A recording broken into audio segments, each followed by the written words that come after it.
an intro. Please have a different. Hey yo, it's time to roar, get loud, let's ignite. Jeremy B in the house, we keeping it tight. Every weekday at 11, we ready to ride. Lions Talk Live, come and join the pride. Waking up early, it's that morning grind. Tune in to the show, leave the troubles behind. Jeremy B's the king, with the voice like thunder. Every word he spits, it's a lyrical wonder. Got the lions around, sharp and fierce. When we hear one pride, you can't help but feel your heart pierce. Talking all the topics, keep it real, keep it raw. With a lion's mentality, we're ready for the roar. One pride, it feels right. Jeremy B bringing the heat, morning light. Every weekday at 11, we taking flight. Lions Talk Alive, yeah, we ready to bite. One pride, hear us loud. Jeremy's in the zone, making us proud. This is a Huddle Sports Network broadcast. You can find us on Roku TV, Amazon Fire TV, Facebook, and of course YouTube. Get all your NFL news here first. Look at us all on this live, motherfucker. Broski, man. What's up, Broski? Welcome to the NFL Roundtable Talks. This is our most fun one because I get everybody represented in the NFC North and a bunch represented from the AFC North as well. I want to welcome Ken, the bearded Packer fan. Ken Dobie on X, the Bear fan. B. Skrilla de Thrilla from One Ass Cheek, Three Toes. Jamie Malloy from Fort Hall and Driving to the Top Productions. Michael Johnson, my brother in Vikings gear. I got Adam, Sports Talking It, also from Driving to the Top Productions. Big Rich Richardson, who's also from Driving to the Top Productions. Will Vogel of Will Vogs 18, and Broski Bear is here to visit as well. What up? Good evening, folks. How are we? What's going on, guys? Oh, good. So Hey, we are JB. Yeah. What happened? I can't think of his name off the top of my head. But whatever happened to the other Steeler, Ralph? Whatever happened with Ralph? Where's he been? I will explain that after the show. I do not air stuff during a show because, that type of stuff isn't public knowledge. I got you. We got our first comment already. Shout out Beastrilla. Oh, Beast really got a fan club. Yeah. Hey, He's on hey, camera. you know what? If I didn't have a fan club, none of y'all would be here. One or two Bear fans that I can tolerate. Well, we know it ain't Ken. You told me that. Ken's all right. I don't know if I say that. He's other Bear fan I can tolerate. I can't tolerate the rest of the fuckers. Anyway. Then you got the Super Packer fan known as Kitty Ken. Ken. You see that? All right, maybe you should feel. Maybe you should fill Rich in on the flipping off because he doesn't understand it yet. Okay. It's because we've had the profile bet every game for the past season since I joined the Huddle Sports Network. So every time I show that picture, I get flipped off. We're number one.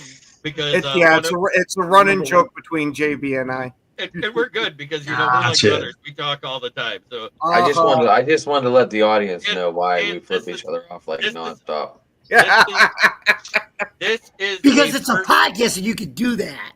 Right, this is an 18 and up, First Amendment free type podcast. So if you have to cuss to get your point across, let her rip. Well, fuck. Packers fucking suck. Yeah.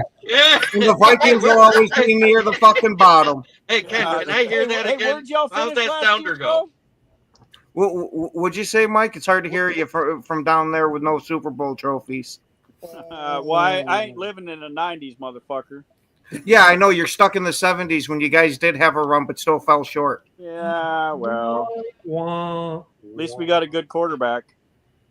Maybe at best. What? We'll get into that later, won't we, kids? Oh yeah, so we're going to start in the AFC, and let's go with who was on the bottom in the AFC North. Oh yeah, it was Cleveland, right? Shit wipers. It settles to the bottom. The guys that call themselves the Brownies. The Streaks. The Brown Streaks. Yeah. The poops. No. It's the skid marks. Get it right. All right. So, all right. Ken, the Packer fan, my friend, what do you think of the Cleveland Browns this year? What do you think is their floor for wins and their ceiling? Oh God, their floor. If their offense absolutely sucks with this musical chair of quarterbacks they got going on, shit, I'm gonna give them 4 wins, just because even with having an offense that could be terrible, that defense might still be able to sneak them out some. Mm-hmm. And their ceiling, we'll say if God smiles upon them, we'll give them 9, just because of that defense. Coached by Jimmy Schwartz, by the way. All right, Oh, we got God. David Reeky Facts coming in saying one pride. Good to see you. Jimmy Schwartz does a good job with his defenses, though. He Yes, does. he does. I will never knock Jim Shorts for his defense. May the Schwartz be with you. Oh. Come on, no, you got to say it. Jeremy, Schwartz what be he with did for you guys at Detroit, taking that job when you went 0-16, that was a freaking miracle coaching job he did there. I know it was. I said we didn't give him a fair shake after that 8-8 season when they let him go, but that's another story. Ken Dobie, what do you think about the Browns this year? Defense rules their world. They do have a scary front four. They're going to kill some quarterbacks, no doubt. But unfortunately, they are a hot mess when it comes to the offensive side of the ball. That being said, though, it's a hot mess with some weird upside to it, right? Shedeur Sanders has some weird upside about him. Did they get lucky and get a first-round draft pick in the 5th round? I don't know. I mean, they've got – I agree with Ken. The floor, probably about 3 or 4 games. That's the floor because the defense, I don't think they lose more than that because the defense will get beat down by the end of the year if the offense sucks. Their ceiling – God, they're such a hard team. I'll say really realistically 7, maybe 8, unless that offense comes out of nowhere. I love it. Skull for Life 1808 says their front four is more flashy than Caleb's manicure. And by the way, I am a proponent of Caleb hating. And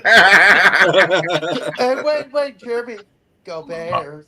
Jeremy, I always said that's not accurate, man. You have to have the glitter nail polish. I know, and I wrote Mattel about that. Okay. And I was going to say, where's this pillow to cry into after the losses? So let me get the banner off here. See the whole thing then.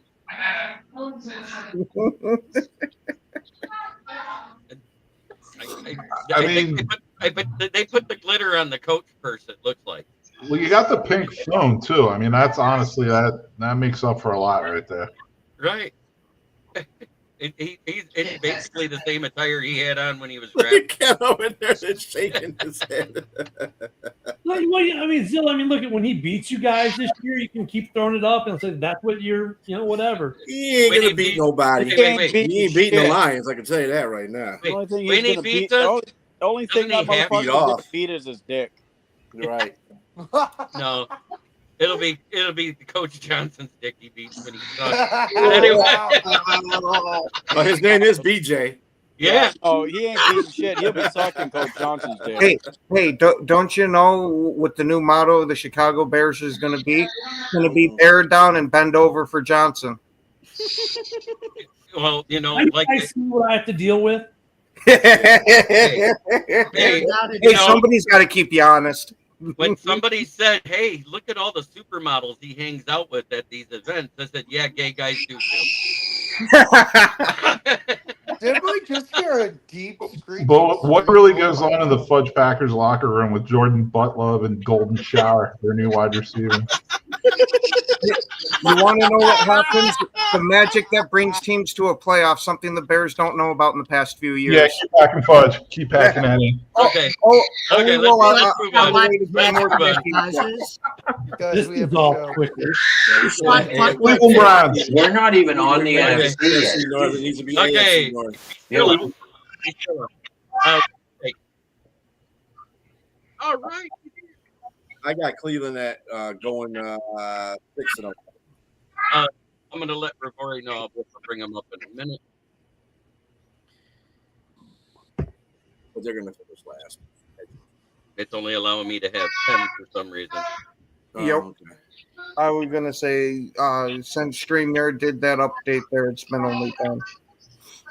Yeah, you were because and then it must have been that one show that I saw you before the StreamYard update when you got 11 on. Probably. Yeah. Yeah, I'll Who's sitting back rotate. there? There, I sent a message in there. Cool. That being said, Big Rich, what do you think of Cleveland this year? I sort of agree with everybody else to say as far as their defense goes. I mean, they're going to have a tremendous pass rush. They're going to play well on the defensive side, and they're going to lose a whole lot of games, 17-10, 16-7, that kind of stuff. Dylan Gabriel is going to end up being the starting quarterback on that team before the season's over. I see Flacco starting out the season as their starter, and then Gabriel taking over. Shador is going to be taking orders from Jimmy Johns while he's standing there holding the clipboard. And I've got them going 5-12. I do. I don't see much in terms of offensive weapons on that team. I don't care who the quarterback is. You can put Joe Montana back there, and they're really not going to succeed. But I've got them going 5-12, and that's only because they've got some really, really bad teams on their schedule. All right. Adam. The shit wipers. This quarterback gonna be fun to watch all year. Our lads does have Joe Flacco starting out on the year. It has Kenny Pickett number 2, and then Gabriel, then Shador. I guess Watson sits somewhere in that mix. I don't know where. No, he didn't play this massage parlor. That's where he's going to be sitting. IR. Watts is going to be sitting on his dude wipe pad. Their defense did get better. Washington. I can't even say it. Is it Washington? Schwartz. Schwartz. No, the linebacker from UCLA he's talking about. Washington. Yeah. They got Mason Graham, too. Oh, are you talking about the kid from UCLA, the linebacker? They got Mason Graham to be able to stop the run, and we know Jimmy Schwartz that's his calling card, is having a run defense. Right. Yeah. Their defense should hold up. I see 6-10 if they're lucky. All right. Mike Johnson. Well, I kind of agree with everybody on their defense. Their defense is solid. That's the only thing that's going to keep them in games. Mm-hmm. I am going to disagree with the quarterback room. Everything I'm seeing is, unfortunately, Sanders is leading the pack over there. What? It's according to the Pajama Olympics, though. Yeah, but dude, that's because they give him the most coverage. It's not because he's good. Kevin Stefanski is going to go with a young quarterback room. I think that it's going to be Gabriel, Sanders, and Flacco holding the quarterback. He's been known for, even when he was in Minnesota, mobile, agile quarterbacks.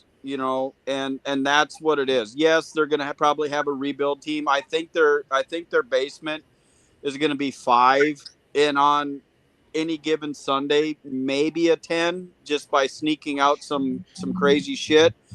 But I really think they're going to go with the movement of a young team like the rest of the NFL is doing. Right. I think Flacco is going to mentor, Sanders and Gabriel, and I think that we'll see pretty much in the preseason the direction they're going to go. But Right. I don't think Flacco is going to be QB1.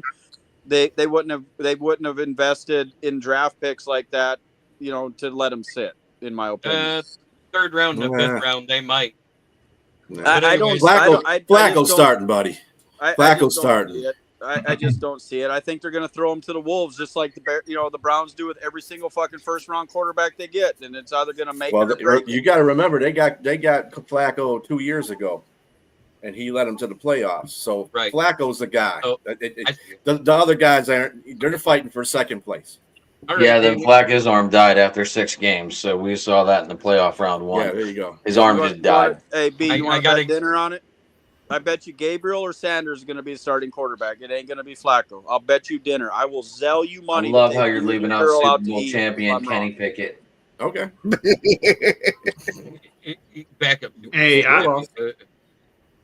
I've been saying Gabriel from the jump. I wanted Gabriel to go to the Steelers, so I think Gabriel's going to be the guy. Gabriel All is right. phenomenal at Oregon. He had a great career over there. I got Him and keep it Jackson rolling. Dart are the two most pro-ready quarterbacks in the draft. Hey Yep. guys, Jeremy's trying to say something. Jamie, I need your opinion, please. First of all, I want to acknowledge the Browns for winning at something, and that was voting to have the tush push not banned. So congratulations to the Browns for that. But back to the football field. They did win. They did win at life there, but I think their defense is going to be a force. Jimmy Schwartz, like I said, does a great job with his defenses every year. That's why they were willing to trade back to forego Travis Hunter, and they were able to get Mason He's got a Graham TV going. to stop the run at number 5, and they were able to get more picks for next year too, because they needed to get more picks after the Deshaun Watson thing. So I'm gonna say between 5-12 and 7-10. Gotcha. All right. Broski Bear, we're up to you. Here we go. Yeah. So defensively, top 3 defense. On offense, they drafted 2 running backs. They drafted Judkins from Ohio State and Dylan Sampson from Tennessee. They also drafted Harold Fannin Jr. Out of Bowling Green, who's a receiving tight end, almost more like a wide receiver. They have David Njoku. They should run that 12 personnel package. Hopefully for them, they're going to be able to run the ball and use their tight ends a lot. The thing is, I'm not sure their O-line is really that great yet. Right. But that being said, I just think the Bengals are so freaking soft. The Browns, you mean? Yeah, no, I think the Bengals are soft. Oh. And I could see the Browns winning, being like a 7-win team. I'm going 7 wins for the Brownies. Judkins is going to bring that aspect of run and catch out of the backfield for him. So Yeah. Broski, I'm gonna send you backstage for a minute so I can get Charles up here. Sure. All right, Sure. thank you, buddy. And here he is, Charles. How you doing, buddy? I know. How you guys doing? Can you hear me? Yeah, we Yep, can hear you. we can hear This is Charles Harris of Rivori Sports, everybody. He's also from Driving to the Top Productions as well. But I'm going to get Will's opinion, and then I'll get your opinion on the Browns. I just wanted to let you know I was paying attention. All right, So, Will. the Browns. Yep. What more can I say? Their defense is good. Their offense is a mess. The Browns. 4 to 6 win. 3 is the basement. 6 is their high. I'm going to stand pat 5. All right, Charles. What do you think of the Brownies? I heard a lot of y'all comments. I think a lot of y'all are on the mark. I think the owner forced Shador to be drafted. I think he might force them to play him too. So I think otherwise I do think they're going to go with Joe Flacco because I think there's no other reason to have Joe Flacco there. They didn't have him to sit the bench. I think their defense is actually still pretty good. But I don't think they have any weapons, any idea what to do on offense. I don't think the receivers are good. I don't love Judy. I think he was good last year. I just think they're just a dysfunctional group. They just don't know how to bake the cake as well, and they're just not. I don't think they can get it right. I don't think they'll get it right. I do think there's a chance Shador might force their hand and say you have to play him, unless there's really somebody that sticks out. Gabriel, I think, was really good in college. I don't think he has NFL metrics. I think he's a little small.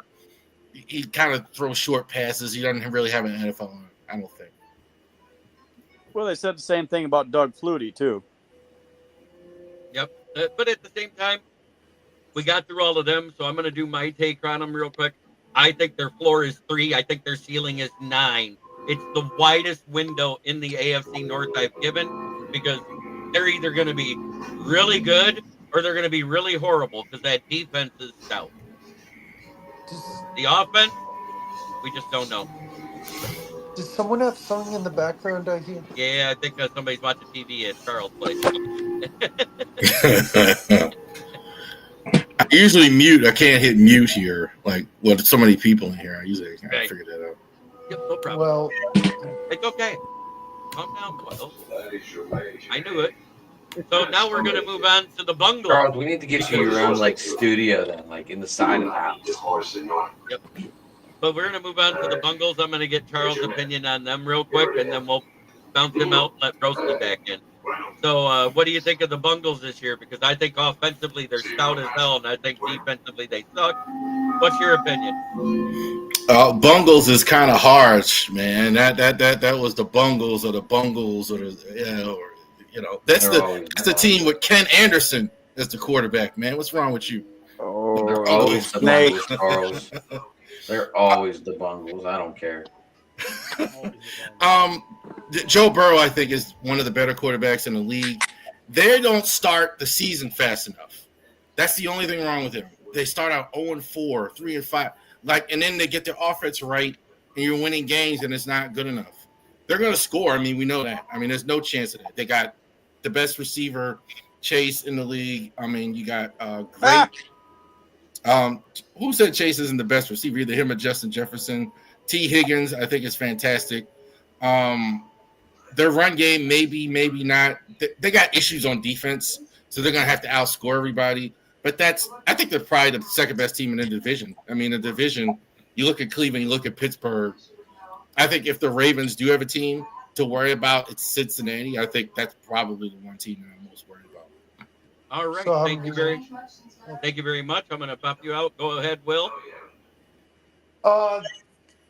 Yeah, he's exactly right. The Bengals start off slow, but that offense is good. Their defense, they're in a whole confusion state. What are we going to do with Trey Hendrickson? What the heck are we going to do with this guy? That's why I have them between 7 to 10 wins, and I have them at 8. All right. Broski, how do you feel about the Bungles? I think the Bungles are softer than puppy shit.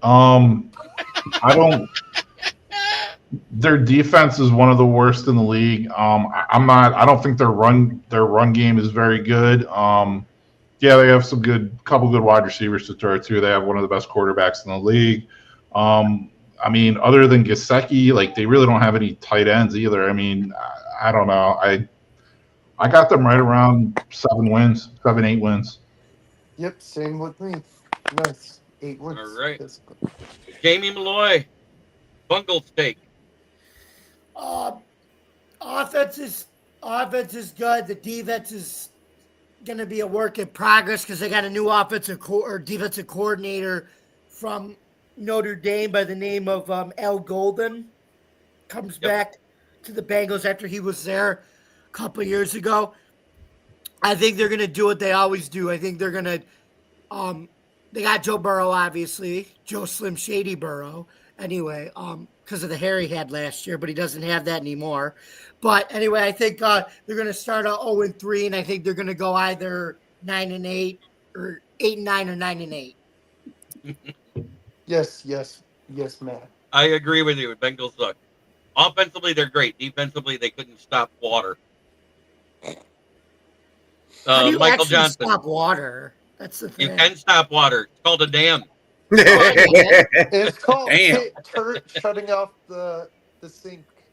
So I kind of agree. You know, their offense, yes, they have some very predominant and prolific, weapons in there. I think they went a year too early to sign Chase to that big contract. They should have took some of that and invested in the defense. He would have stayed. He's going to stay. The running game is fucking horrible. Their secondary's trash. No matter if they put up 27 a game, their defense is going to give up 40. So you can't offset that with what it is. their offensive line's got big holes in it, and I think Joe Burrow is going to get the shit kicked out of him all year like he did last year. I think their basement is 6. I think their ceiling is 11, at best. All right. Good take. Adam. I thought Joe Burrow should have been MVP last year with how many yards he had. But they do start off slow, and that kills them in the final stretch of the year. I can see them with 11 wins this year. All right. Big Red. Their defense is horrible, though. I mean, that's disgust. Rick? Go ahead, Big Red. The first 4 games, guys. At Cleveland, Jacksonville, at Minnesota, at Denver. If they don't go 3-1 in those first 2, they may not win 5 games all year. They got to go through. They got to win 3 out of those 4. I've got them winning 11.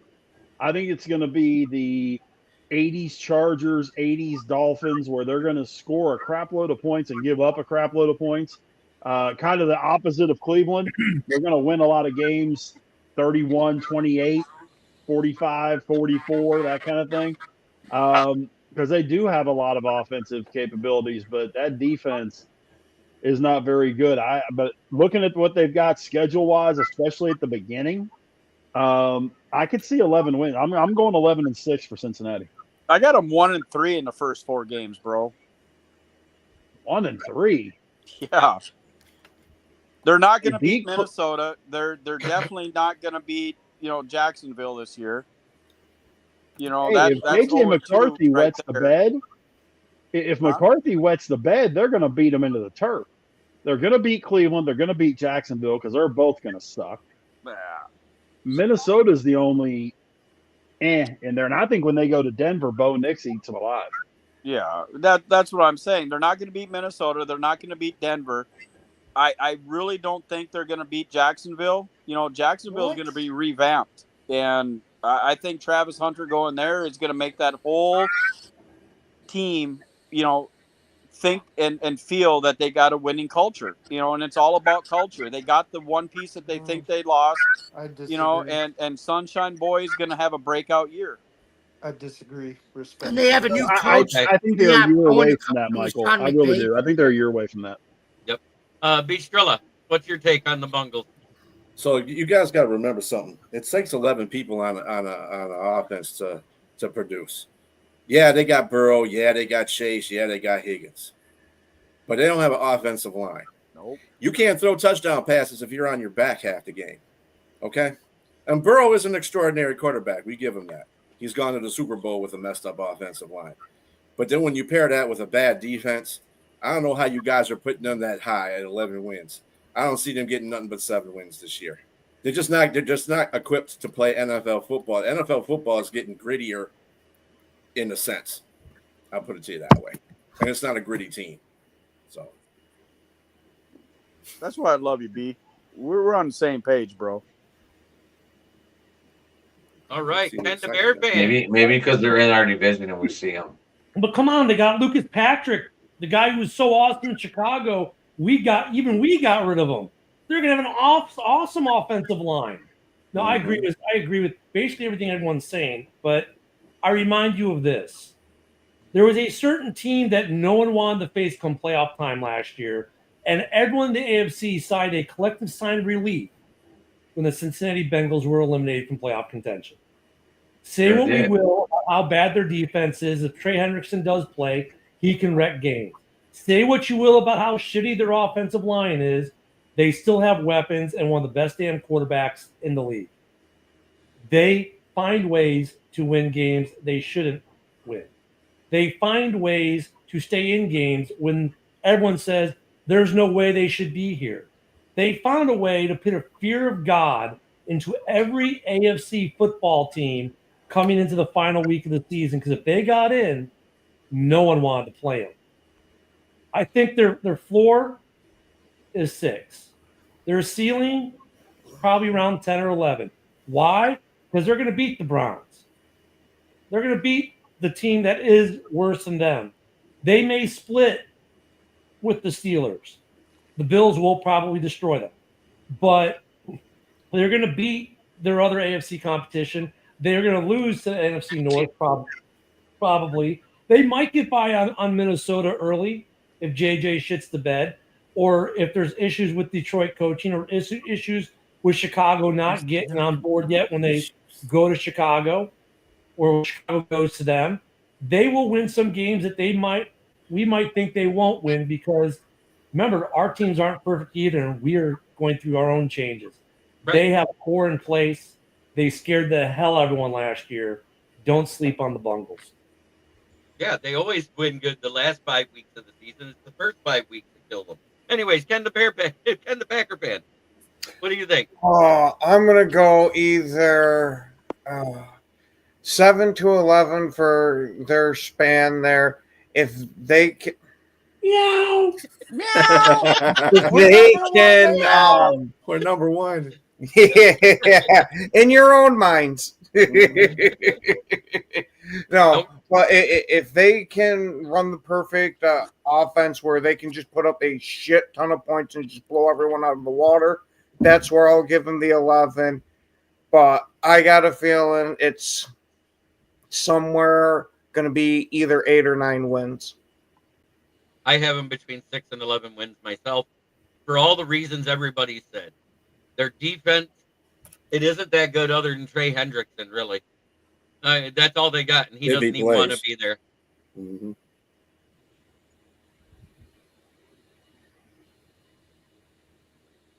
Well, unfortunately, we are a First Amendment free. I do allow people to say what they want, and it's an 18 and up show, Rick. I apologize. I don't mean to offend anybody, but it is the way I run my show. What do you say?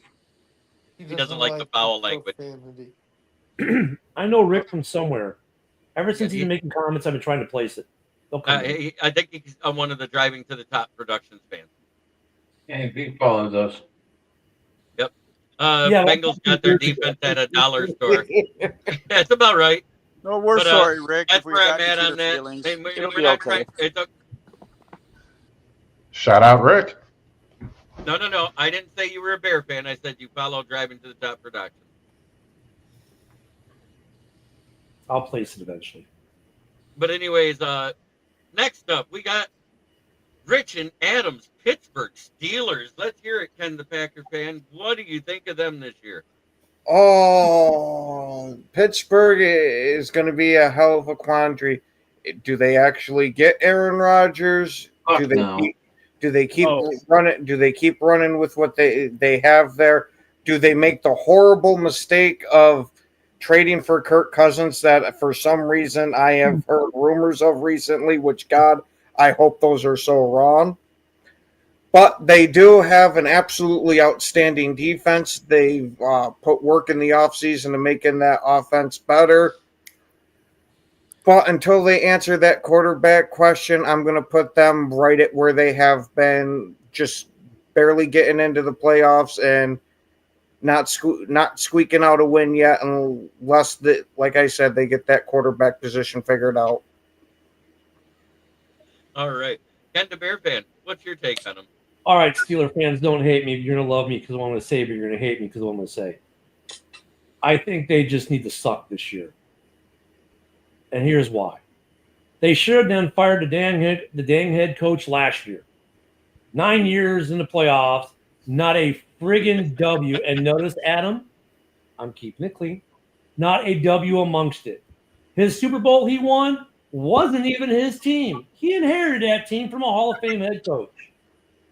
I like the guy. He brings a certain fire, reminds me of a certain coach, or a certain coach reminds me of him that sits in Detroit, Dan Campbell. They kind of have some of that fire personality. I like him. But you know what? He's not doing anything for the Steelers. They're not winning games. He can't bring a quarterback along. He can't do there's a lot of things they just can't do. And what sucks is they're going to give TJ a big extension right before the season starts, and he deserves it. And they're going to have a good defense. Their offense is like the Browns. What are we trying to do here? We're going to bring in a good receiver and get rid of the two quarterbacks we had last year, who either one of them, one was 4-2 before we benched him, and the other one was Russ. They're a hot mess. They need a new coaching staff. They need to somehow move forward out of this land of mediocrity that they have been sitting in. They need to learn from Green Bay, who did move on from their land of mediocrity. They need to do the same. He's no longer the head coach. They need to have a year where they win 5-6 games, have a losing season, God forbid, win 8 games, fire the head coach, get better the next year. That's where I see them. I don't see them as a threat in the playoffs. I don't see them as a Super Bowl contending team. I see them as a team that really, really, if they're being honest with themselves, they need to be 8-9, fire the head coach, and start over. Ouch. Tell me how you really feel, Ken. What are you talking about, Rick? Nobody's trying to Love replace you. Rick, me and Ken, the Packer fan, we do this profile bet, and I had one of my fans make that AI picture of Kitty Ken, and he loves to hate it. It's a running joke between us. If I put the picture up, I get the middle finger, and I'm a First Amendment free place, and I allow it. If I allow we don't do before, I'm censorship gonna allow around it here. after.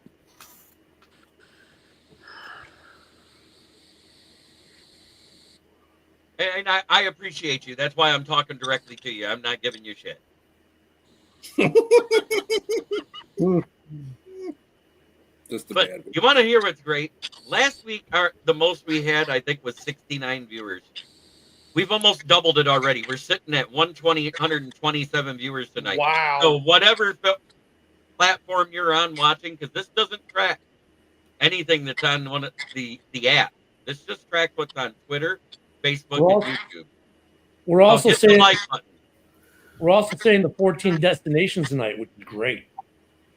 Yeah, and because everybody's sharing to where they're going, and we appreciate it. So I wanted to make that clear. B. Strilla, did you give your take on the Steelers? No, I have not yet. Your turn, sir. Probably, Cleveland. Well, in that sentence, Pittsburgh is Cleveland with better coaching right now. Really, they got great defense, but their offense is like inept right now. They really don't have a quarterback that's gonna. They don't know who they're gonna start at quarterback.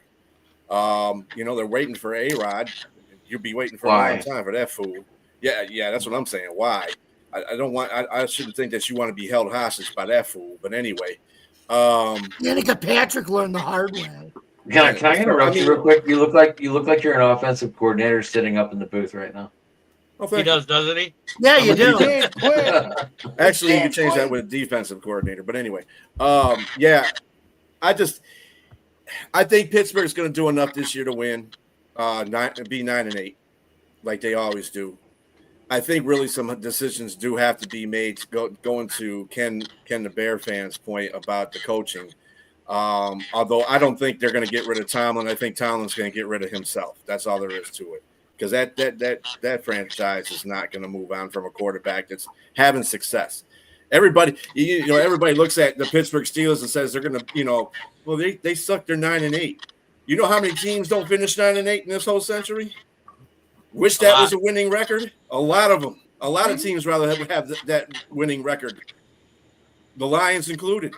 So I mean, you got to look at it that way, and that's what the foundation is right now. All right. Didn't Tomlin say he was going to wait till his kid graduates college, and then he's going to something like that? But I want to keep it going, Will. Big Rich, how do you feel about your Steelers? Well, first off, Aaron Rodgers is not coming to Pittsburgh. Cousins would be better, but I still don't want him either as much. I think your starting quarterback got drafted in the sixth round. I think Will Howard is going to end up being your starting quarterback. He has looked really good in OTAs. He's picking up the system extremely well, and he's got guys around him that he can throw to, like Freiermuth, like Metcalf, so on and so forth. The one thing, and I'm curious to see how this running game is going to work. I love the pick of Caleb Johnson, but I want to see how he and Warren do together. I'm real curious on that particular part because Caleb Johnson could just take the job straight from Jalen Warren. Defense is going to be fine, as always. You don't win. You don't have as many winning seasons as Tomlin's had without knowing how to coach. I've got them going 11-6. I'm sure my cohort has them going the exact opposite. But he is in that same vein as Ken in wanting to see Tom. He's been wanting to get Tomlin canned since he and I first started talking. So it's one of those deals. I see things through a more realistic outlook. Like I say, 11-6. They don't win the division. Is it another one and done in the playoffs? Probably, possibly. Just depends who they end up with. All right, Adam. Well, I'm kind of like with Ken here. I don't want to see him totally out of it, but I mean, no playoff wins. Me and Ken talked about this well after the show ended last night for a while. I'm not a Tomlin guy. Like we don't have any playoff wins in 9 years. We're supposed to be the city of champions. It's taken us all the way down to the city of mediocrity. And all the fans that love the guy have fallen for his crap. It's the same speech over and over again. It's just boring. It's really boring to watch Steeler football. So where are you at? Florida ceiling. 6, and I'll go with my co-host 11 as the ceiling, and that's magic. And the thing is, though, real quick, if I can jump, Jeremy, it's not that we think. Tomlin's not a bad coach. It's just he's not great. After 9 years of mediocrity, you just need to go somewhere else, and maybe you'll be great again there. I don't think anyone, even Pittsburgh fans, are saying Tomlin's a shitbag, terrible coach who shouldn't be a coach. It's run its course. Like Mike McCarthy ran his course in Green Bay. Like what was his name? Ran his course with the Bengals years ago. After a while, you got to go. Marvin Lewis. Marvin Lewis, thank you. Yeah. Okay. All right, Mike Johnson. So y'all know I'm a big Ohio State fan. I think Pittsburgh got a diamond in the rough. Will Howard, even at Kansas State, what he did there when he came to Ohio State, he's a winner. And I think that's what Pittsburgh needed to replace Big Ben. They've had this quarterback shuffle for the last couple years. Their defense is going to keep them in games. And I really think Will Howard is going to be their starting quarterback. DK Metcalf and him got a good connection in OTAs. They're really clicking. I see him going 12-5, guys. I really do. I think it's going to be a revamp. Yes, Tomlin lost his ability to be a productive coach when Big Ben left. And that was his backbone. That's who he leaned on. And that's what made him a good coach. And now he's got a revamped quarterback in Will Howard. And I think they're going to have good things to come. Are they going to, make it in the playoffs? I think they may win one and out, but it's too, we'll see.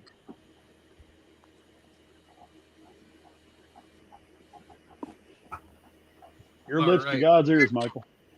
What's that? If the Steelers win Your 11, lips it to would be God's because ears, of the buddy. defense on paper. The offense doesn't look good right now. I love this Will Howard pick.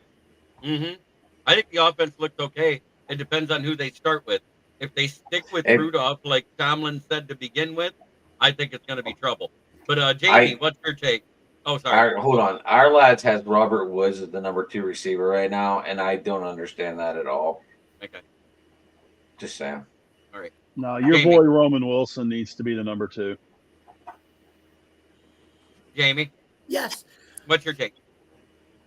I think everybody makes good points. I think the Steelers have had a great great tradition, but I think at some point tradition has to be earned and brought back again. And I think we'll see. I kind of agree. I think Tomlin's gonna go on the south because I don't think the Steelers have the to actually get rid of him. I think he's gonna go on his own. I agree with the Will Howard thing. And what I think you're gonna see is what's gonna help a lot of these quarterbacks now, especially these later picks and a lot of these running back picks, is the transfer portal, because when a lot of these guys start at a certain place in college and they go to another place, they're learning more than just one playbook, and you have to be able to do that in the NFL too. You got to learn how to run more than just one system, and Howard did that at Kansas State and Ohio State by learning two different playbooks. That's why he's picking up an NFL playbook. So I think he's going to end up being the starter. I'm going to say the Steelers are going to go, I'm going to say between 9-8 or 11-6. And I think maybe if they get lucky, they win one playoff game. Hey, whoever said Jamie's like a defensive coordinator, this motherfucker's got mannerisms like it's 4th and 13 with the game on the line, bro. He is back and forth in that chair like the game is on the line. Yeah. All right. So I'm going to go ahead and get Broski Bears so I can get him out to get Rivori in while Will gives his. What's your take on the Steelers there, Broski? I think all three levels on defense, they're outstanding. I think that their offensive line is going to be – it's just getting better a little bit each season. Now, some of these young guys they've drafted, the Broderick Jones, Zach Frazier, Bontnu, they signed that guard from the Eagles. I think their O-line is going to be better than last year. Caleb Johnson, Jalen Warren at running back, that could be a good 1-2 punch. They got four pretty capable wide receivers. My thoughts on Will Howard, I think he's the best quarterback in his draft class. Some people who know me a little bit better, they know that I predicted the Steelers would draft him in the 3rd round pretty much as soon as the season ended. They drafted him in the 5th round. I think he is about as NFL ready as he can be. He can run, he can throw. I think he has what it takes to be an excellent quarterback. The Steelers are not a soft team. And I'm going to give it – this time I'm going to give them a range. I'm going to say 8 to 12 wins for the Steelers. People forget about the sleeping giant in the room, Derek Harmon, with their 1st-round pick. Yeah, I mean, their defense is going to be tough. I mean, I like their 2 tight ends. They drafted Peyton Wilson, who's going to be a stud, too. Well, they also got Jack Sawyer, too. Plug into that linebacker core as well. Okay. You're good on the trenches, both sides of the ball. You have some playmakers on offense. Don't forget about Alex Highsmith. That kid's scary. I think Jack Sawyer is going to pair very well with TJ, in my opinion. Absolutely. Also, Welcome should play. It should be fully healthy, too. I'm going to pop him out. Go ahead, Will. Give your take. I think Will. I don't think Will Howard's the best quarterback in the draft, but I think he's going to be good. I think he's going to be solid. And I would rather him start than Rudolph the Red-Nosed quarterback. And I got between 9 and 11 wins. I got them at 10 wins because I think this Pittsburgh team could be scary because their offense is slowly getting better. Their O-line's good. Their running backs are good. Their wide receivers are solid. Their quarterback, I would go with Will Howard. And their defense is stout. You got TJ and those guys. So I got 10 wins.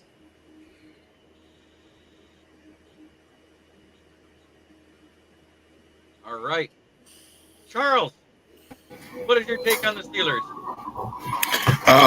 Enjoying listening to you guys, man. This is getting because the Steelers are fascinating because I think they're still doing everything so well in a lot of areas. I think the defense was good, but it's better. I think Jamie's spot on about Harmon. I think he's going to help them a lot. They went and got Darius Slay. Defensively, I think they did need to get better. Roman Wilson. There's a lot to like about the Steelers on defense. The obvious problem is you're not getting the biggest thing right, and that's the quarterback. Some of y'all like Will Howard. I'm not big on Will Howard. I know. You're a Ravens fan. You're not supposed to be. I know you guys don't want Aaron, but y'all need Aaron.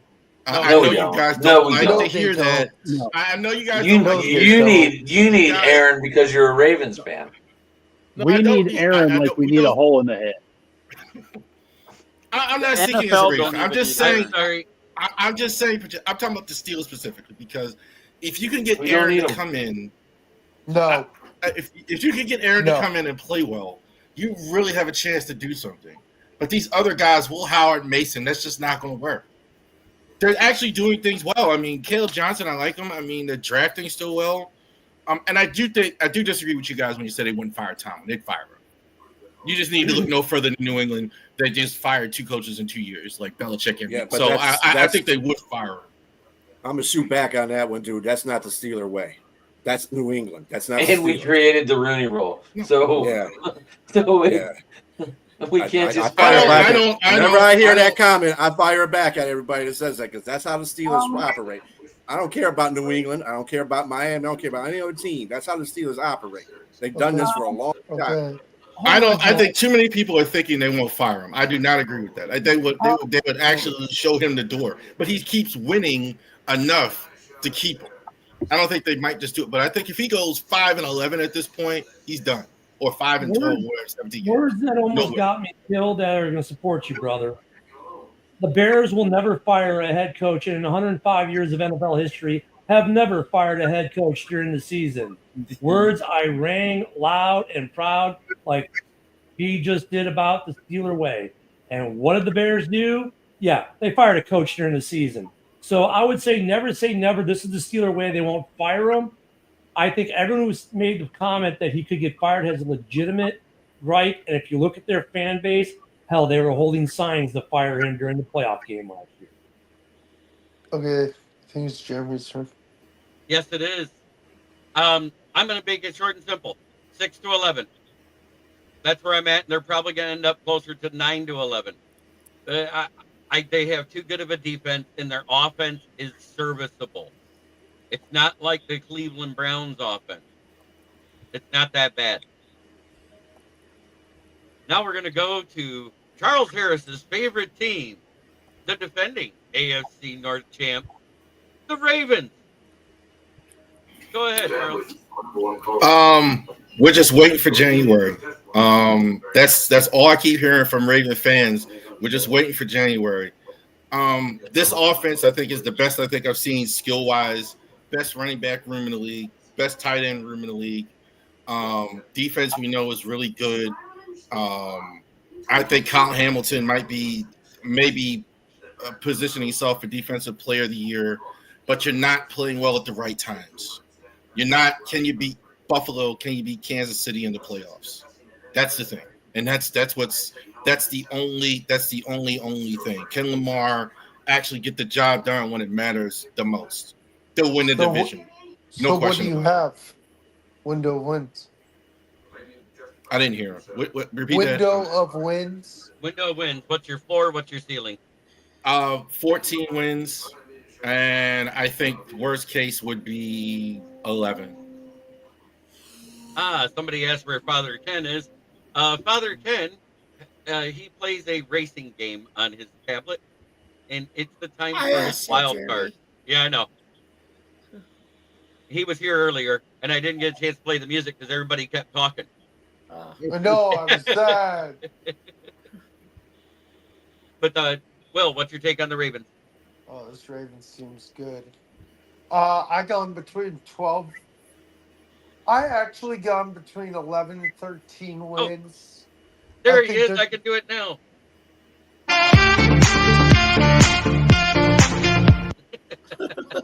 Come on, we need everybody to. Okay. That's okay. Don't worry. Hey, come on. I now. think They I don't know think the they're between 12 and 14 wins. Jim Harbaugh's a good coach. You got Lamar, you got Derrick Henry, you got Kyle Hamilton. Don't forget about Marlon Humphrey. This guy's a stud too. I got 13 wins.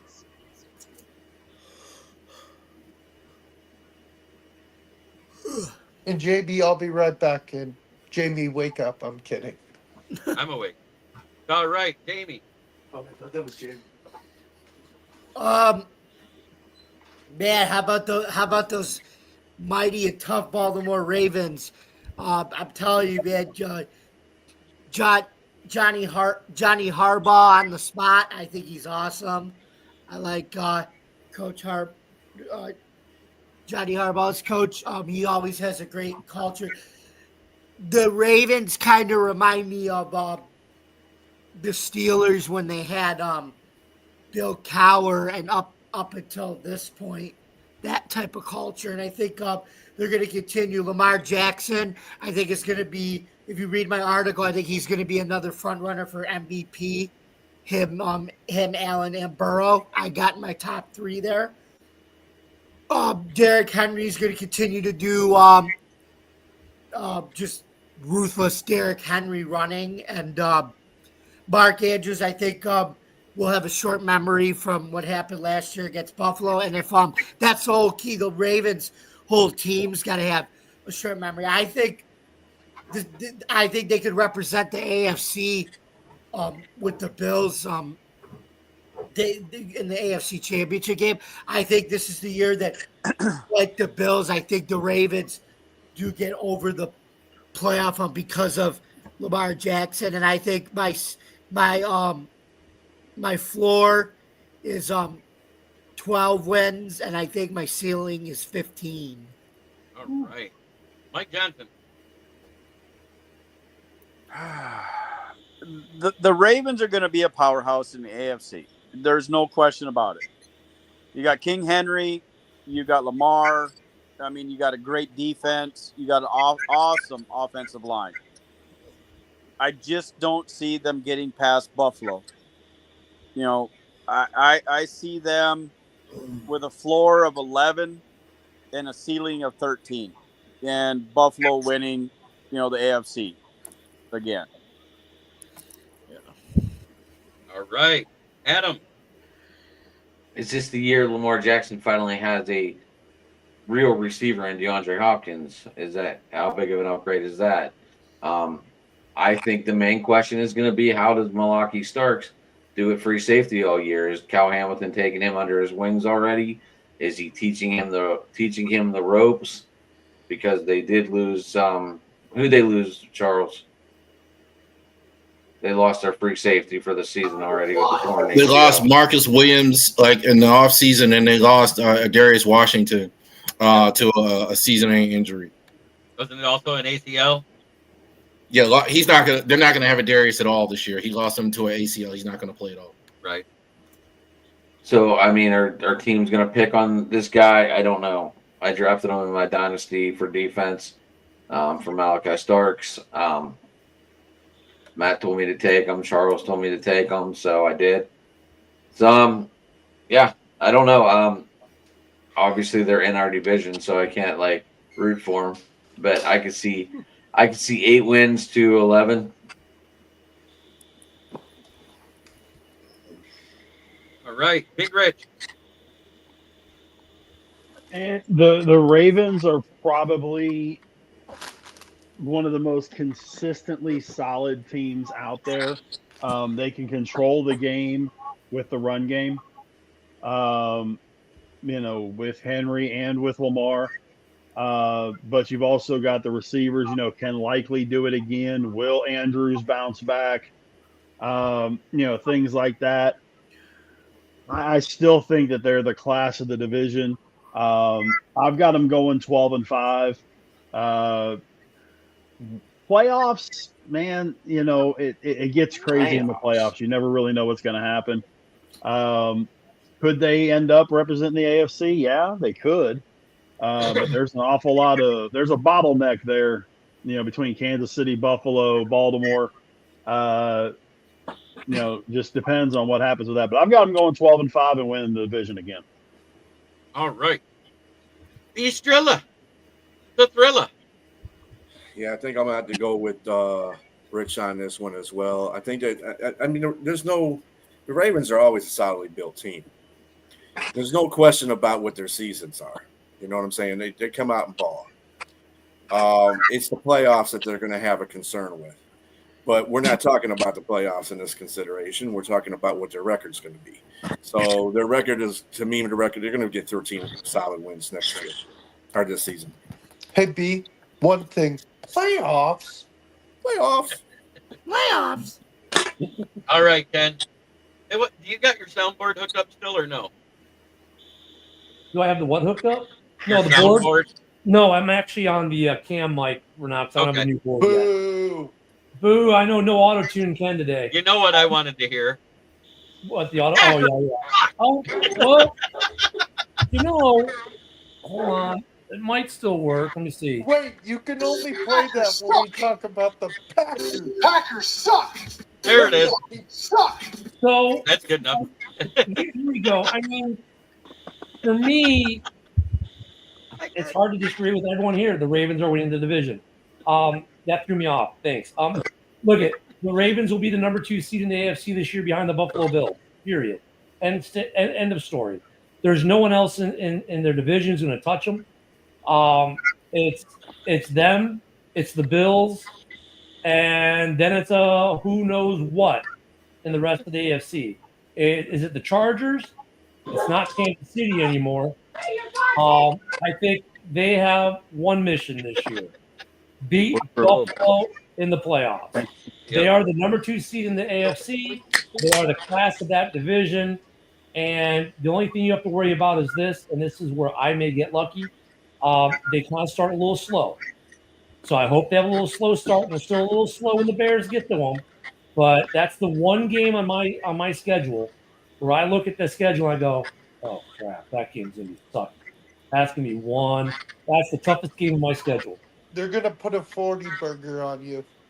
Yeah, I'm going to say I'm pretty close to everybody else, but Ken the Packer fan has to say something, meow. Yeah, there's your meow. We're number 1. Oh, don't you love how the rivals just got to bring us in, even when it's not even in the conversation? Just what happens when they're at the top of the worst division in football for many years, and now we finally got ourselves a little bit of competition in here. Now everybody thinks that they're all great. No, just good. Just good. That's really good. That's it. I don't think I'm great. I just think I'm good. Yeah, I was going to say, you're one of the outliers. The Lions fans on here are generally decent. We'll give you generally. Yeah, I know. Just like every other fan base in the league, we got our stupid ones, and then we got our plain old mentally challenged. Oh, just the Jets fans. No, but we can all agree, JB, FTP. Oh, you had to say it, didn't you? Yes, I did. Say it. Okay.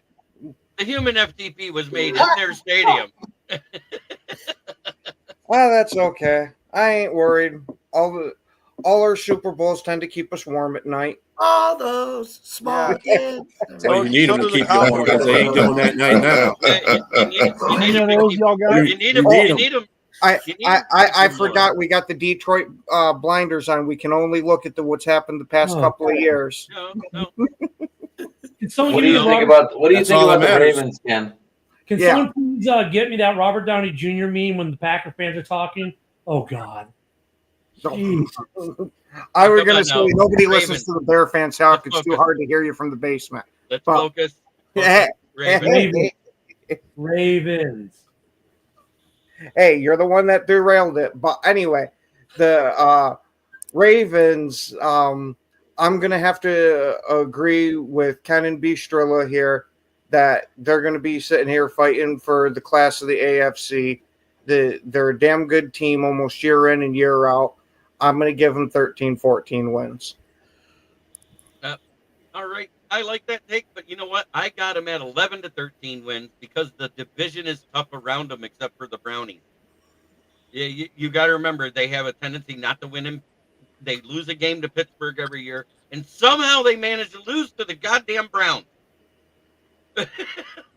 But other than that, they beat everybody else. The frowns. Called playing to the level of And the Charles competition. knows what I'm talking about. He's absolutely right. Absolutely right. I tell you why they lose, and I can tell you the Steelers, Myles Garrett, and Hart and TJ Watt are the two players giving them the most problems more than any other team.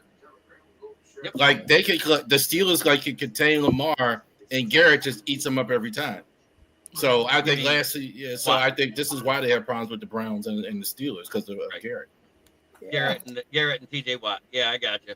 But I say 11-13. I don't think they'll win more than 13 just because they're outside the division schedules just as tough as they're in the division schedule. They have to play all the top teams across the league just like we do for the Lions. And that's why I kind of have them in that 11-13 win mode because I see them losing at least 4 games. I don't know to who. I don't know when. But I see them losing 4 games. I know where 2 of them are. I know the other 2 is going to come outside the division. Hey, JB, I got to bounce in about 5 minutes, bro. All right. Give me, while you're here, before I get to start on it, give me your take on the Vikings then. I think they're going to suck this year. No, they ain't. Shut your face. In all honesty, they did a lot for that offensive line. That was our weak spot last year. They revamped some of the defense. You know, I love my Vikings. I have since I've been a little kid. I think our basement is 10. I think our ceiling is 14. But it's all going to depend on the play of J.J. McCarthy. We have an unproven quarterback who looks great in OTAs. He did some good things at Michigan, but yet he didn't come from a pass-heavy offense with Harbaugh. You know, they heavily relied on the run, but yet in the same turn, we picked up Jordan Mason. We re-signed Aaron Jones, so it's going to be kind of hit and miss. I'd love to be optimistic and say we're going to win the NFC North, but we have to compete with Detroit. And JB, last year we said this, that Minnesota, Detroit are going to reign the North, you know, back and forth. But if J.J. McCarthy comes out and plays the football that everybody thinks he's going to be, I'm taking 13, 14 wins. But he could come out and flop, and we could be 9-10. You know, so. That's kind of my honest opinion on it. I love my team, but there's a lot of unforeseens that potentially could have. I'll push back a little bit right there. I think every team that's good in this division has the higher window of 9-12 because I don't think any of us are winning more than 12 games this year. Nope.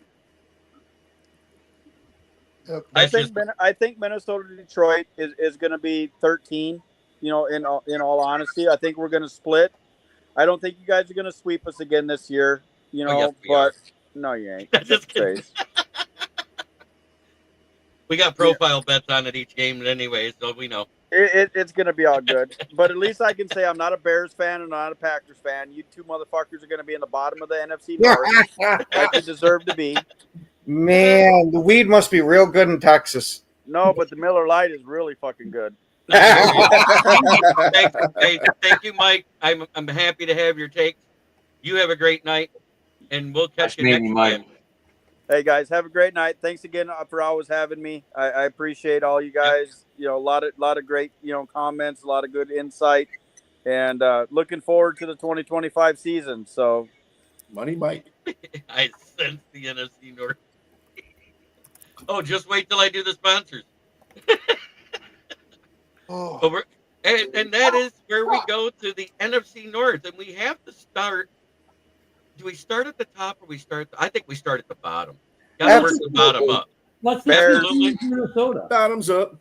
Oh, never mind. So bottoms up. Let's start with the Chicago Bears.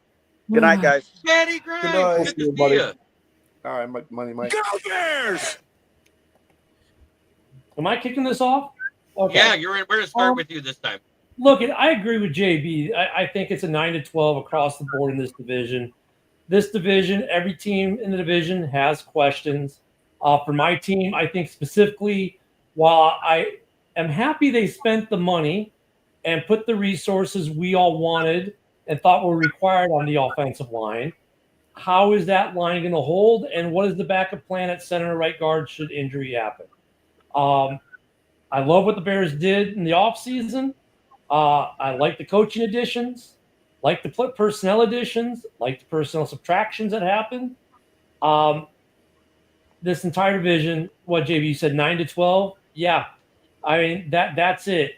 Parity in this division. Even with shitty coaching last year in the first 3-game stretch in the North, the Bears lost 3 games by a combined total of 7 points. The parity in this division is tight. We play the AFC North and the NFC East. No cakewalks there. Honestly, this is one of those divisions. Any one of the 4 teams can win it. I have one question, though. Isn't the Giants still in the NFC East? Yeah, but they got a good defense. Oh, there's one cakewalk for every team. Their defensive line might be the best defensive line in football. So, but yeah, you're right. We all get. I get the Saints. That's my cakewalk. But I mean, who wins this division? Flip a coin. Who's in the basement? 9-game winner. That's who. It's that kind of division. I am done with the Bears hype train for the last couple of years. We've had good plans going in and had them go wrong right before the season. I liked where the line was before the season started. The season started, two of my starters are on the IR, and we started out 4-2, and then found new and interesting ways to lose football games under Eberflus. As much as I hate to rain on somebody's pain, it was glorious to watch. The defense is going to be – one of the things that I like about what they've done this offseason, when we were looking for a head coach, if you're going to hire an offensive-minded coach, you better get a good DC. They did. And then they brought in other coaches. Eric Bieniemy is the running backs coach. We stole another coach from you, JB. You're wide receiver coach. Thank you very much for Antoine Randall. Yes, love the dude. Liked him as a player, too. So really this division, and this goes for all 4 teams, they all have questions. I'll just do the questions. Offensive line is my team's question. It's not. I think the coaching's an upgrade. I think the personnel's there. It's how's that offensive line hold? The defensive line, can it get pressure? That's the other question. So trenches on both sides. Did the Bears do enough? Did they sign enough and draft enough? I think all 4 teams in the division, the window's the same, 9-12. If you're going to ask me who wins the division, I'll tell you to flip a coin. If you're going to ask me who's going to be in the basement, I'll tell you once again, go flip a coin. All right. It's the Bears. Packer fan. Yeah, I'm not as optimistic as Ken with the Bears here. I'm going to say their floor is 6. Their ceiling is 9. You got a brand new entire coaching staff. You got to get Caleb adapted to that with his second offense in as many years. We'll see how he does. There's hope that he could be a decent quarterback, but you got to see it. Hey, Skrilla. I agree with Ken. I think Ken? I'm talking about the Bear fan. Oh, okay. I think every team in this division is really it's got a tough schedule. Nobody's winning 14 games. Mike, I don't know what the hell he's been drinking. And the inside, the inside and the outside of the division is going to be treacherous. You got the AFC North and the NFC East, save the Giants. So, but anyway, but I'm kind of looking at. When I said before, I think Chicago doesn't finish any lower than 9 wins. I think they're gonna. I think every team in this division is gonna be aligned for the playoffs. I like that. Big Rich. Well, I mean, yes, the Bears made some improvements, but as long as Ryan Leaf or Caleb Williams, I'm sorry, is back there, I have zero confidence in the Bears getting anywhere. That's there's a lot of coordinators that are great coordinators that just aren't good head coaches. So let's see what Ben Johnson's got. I mean, maybe he's a fantastic coordinator and just isn't the guy to be a head coach. I've got him winning 5 games. It's a brutal schedule.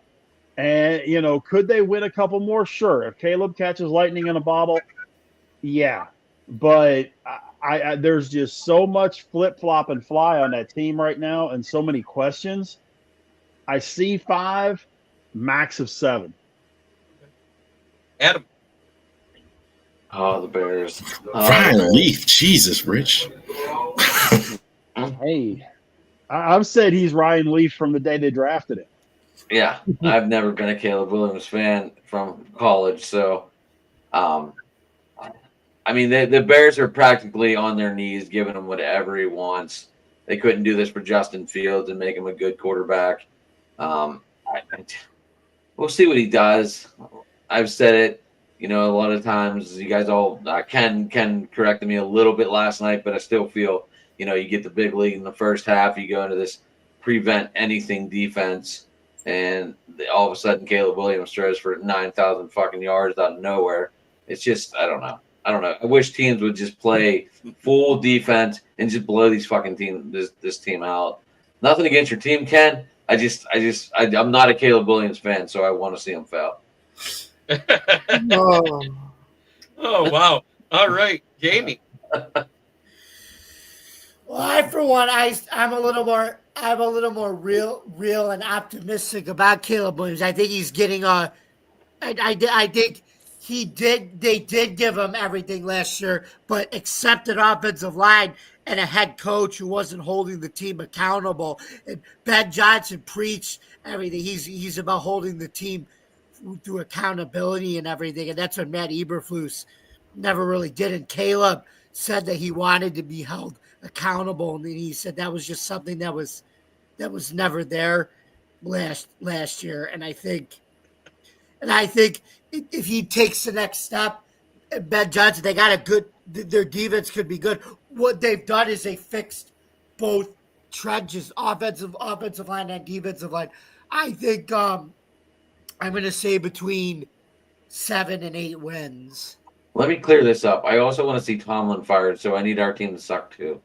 Okay, gotcha. Vogel. Yeah, I'm not a big Caleb Williams fan either. I thought he played hero ball too much in college. He was overrated. There was a reason he transferred to USC because he sucked. I got 7 wins. I have no faith. Okay, Ravori. Come on, Charles. Let's hear your take. Charles? Yeah, you're still muted, buddy.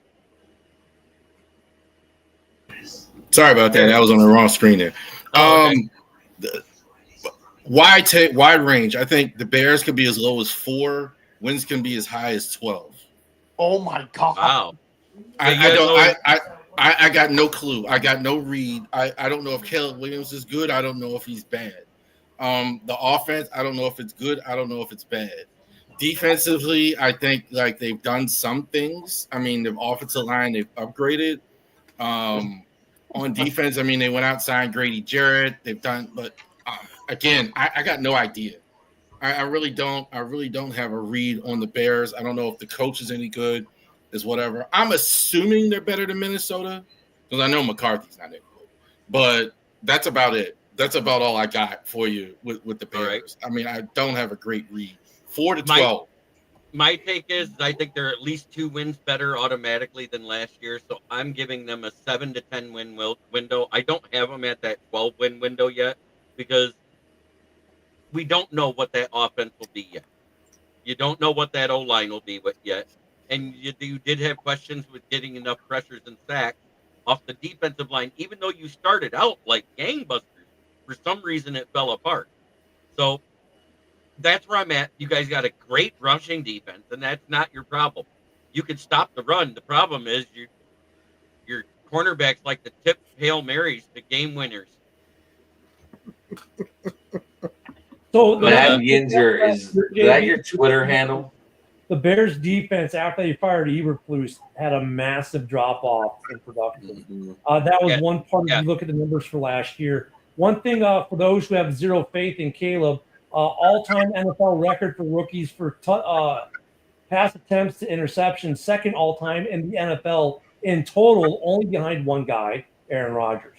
So you may no, he turned the ball over. Hey, let him. And he's a smart quarterback. So playing with a crappy system, still threw for 3,500 yards, 6 all-time on the Bears all-time list. Last year's a rookie, crappy offense. So you got to give him a little bit of faith because no, Ryan Leaf never did that. How much of those 3,500 yards was in junk time, Ken? Let's be Oh honest. God, here comes those arguments. 3,000 of them. Ken, Let me I have correct one you like I corrected your friend, your co-host last night. Ryan Leaf is bad, Rich. That's like the worst of all time. I say that too. Ask you, Well, besides here's the DeMarcus difference Russell. with the Bears in the first half and the second half. In the first half, they put together 4, 5, 6 plays, get about 55 yards out, and have to punt. In the second half, they would actually get scores. They were putting up yardage in first halves of games. They just weren't scoring. They were getting their points in the second half. So he's putting up yards in the first half just as well as in the second half, but you can have all the selective memory you like. There you go. You don't have to take that. Defend your squad. You don't have to take that. Let me give you my premise for Can I- thinking he's Ryan Leaf. All Okay. right, go ahead, Rick.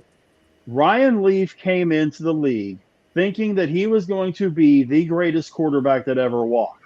Have you heard this before? And Caleb comes in wanting a chunk of ownership of the team whenever they were signing him. He's going to Ryan Leaf just couldn't take the pressure, and he was in a much smaller market. He was dealing with a team that wasn't very good around him, see the Chicago Bears, and he just flat couldn't take the fact that reality slapped him in the face and he wasn't as good as he thought he was. So, Again, Rich, where's see your evidence? Caleb Williams. Where's your evidence of Caleb acting like Ryan Leaf? Where's any of your evidence for this?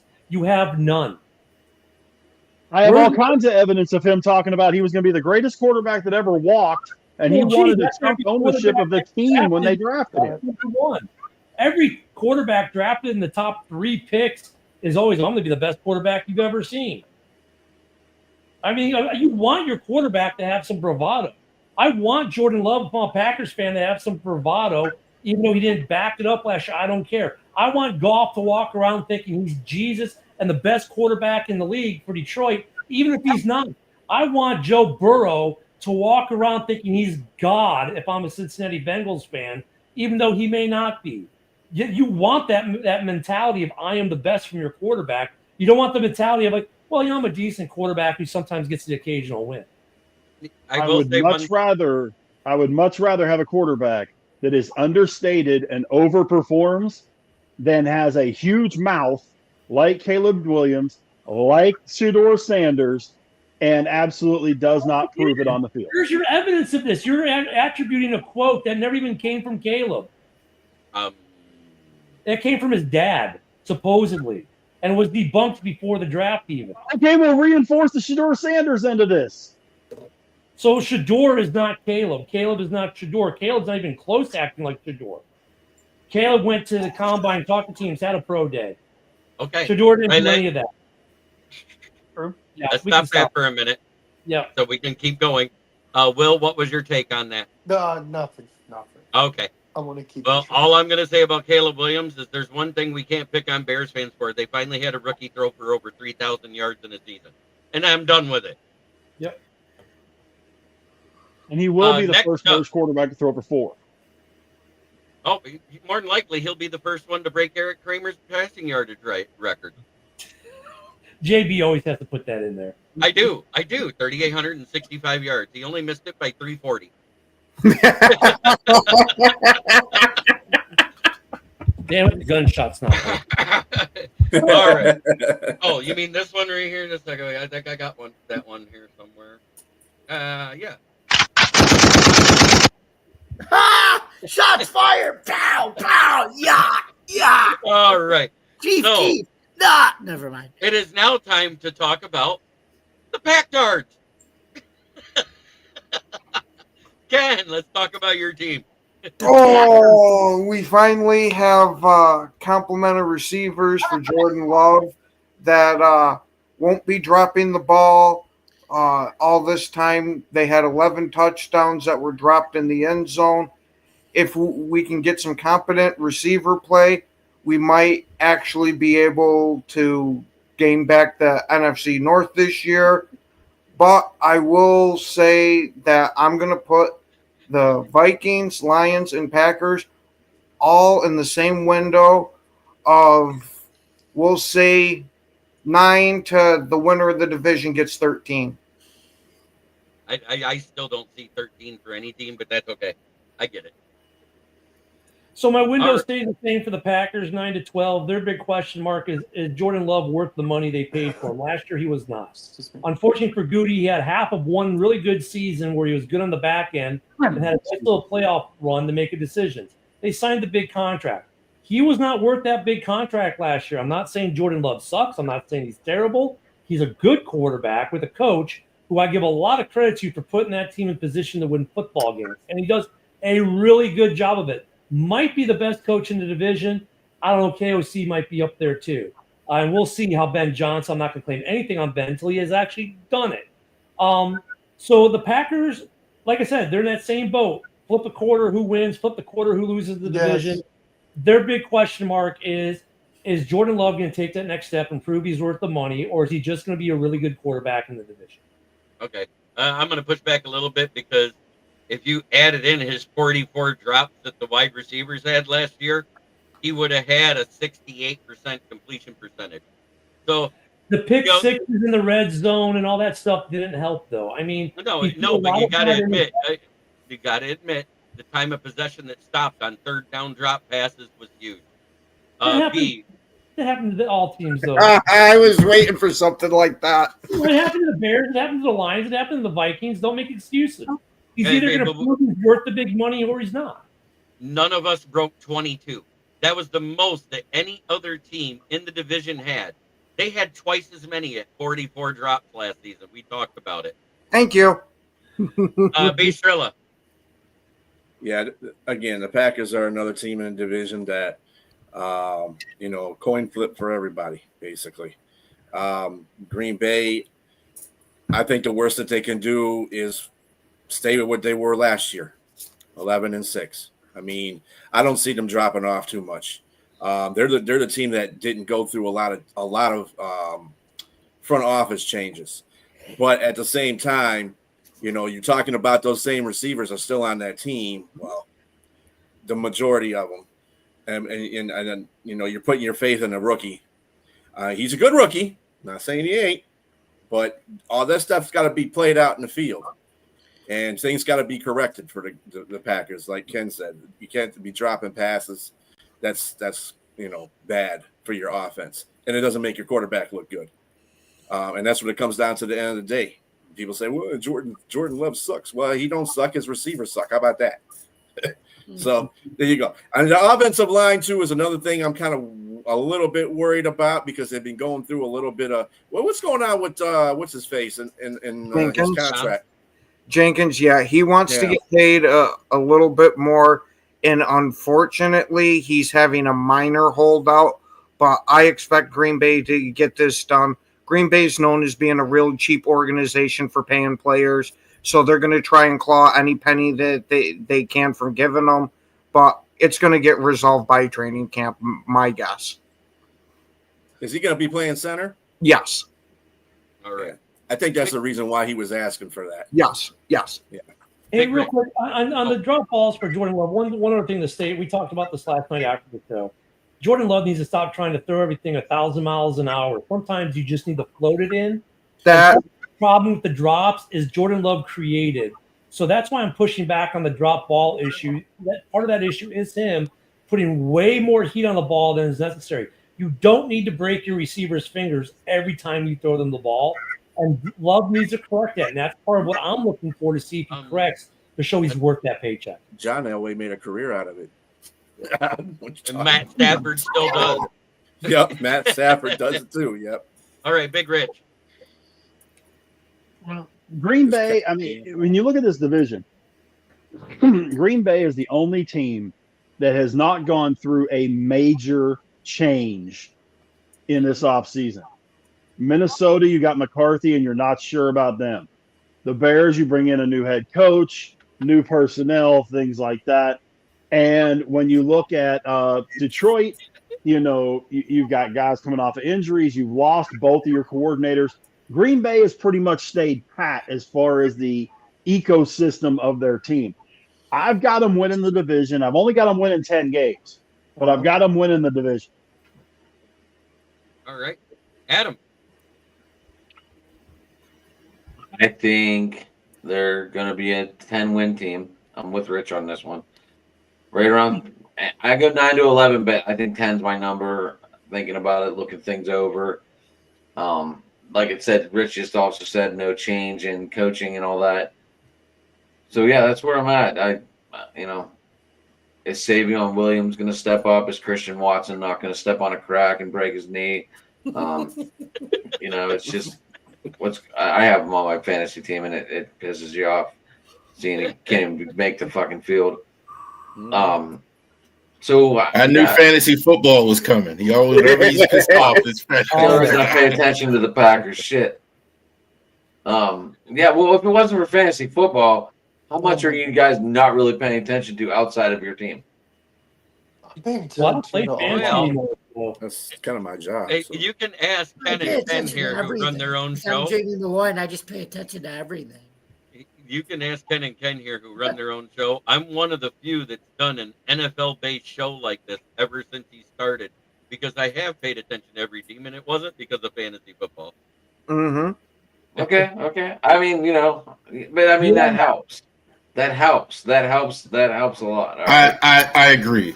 Like, it helps you. Like, if that's what keeps you engaged, it does help if you like playing fantasy and it helps you learn about it. Great. Yeah. All right, Jamie. Let's get your take on the Packers. Actually, I forgot to do it on the. I think I forgot to do it on the Vikings. I think we didn't do Vikings yet, James. Oh, we haven't done the Vikings. No. Okay, so the Pack.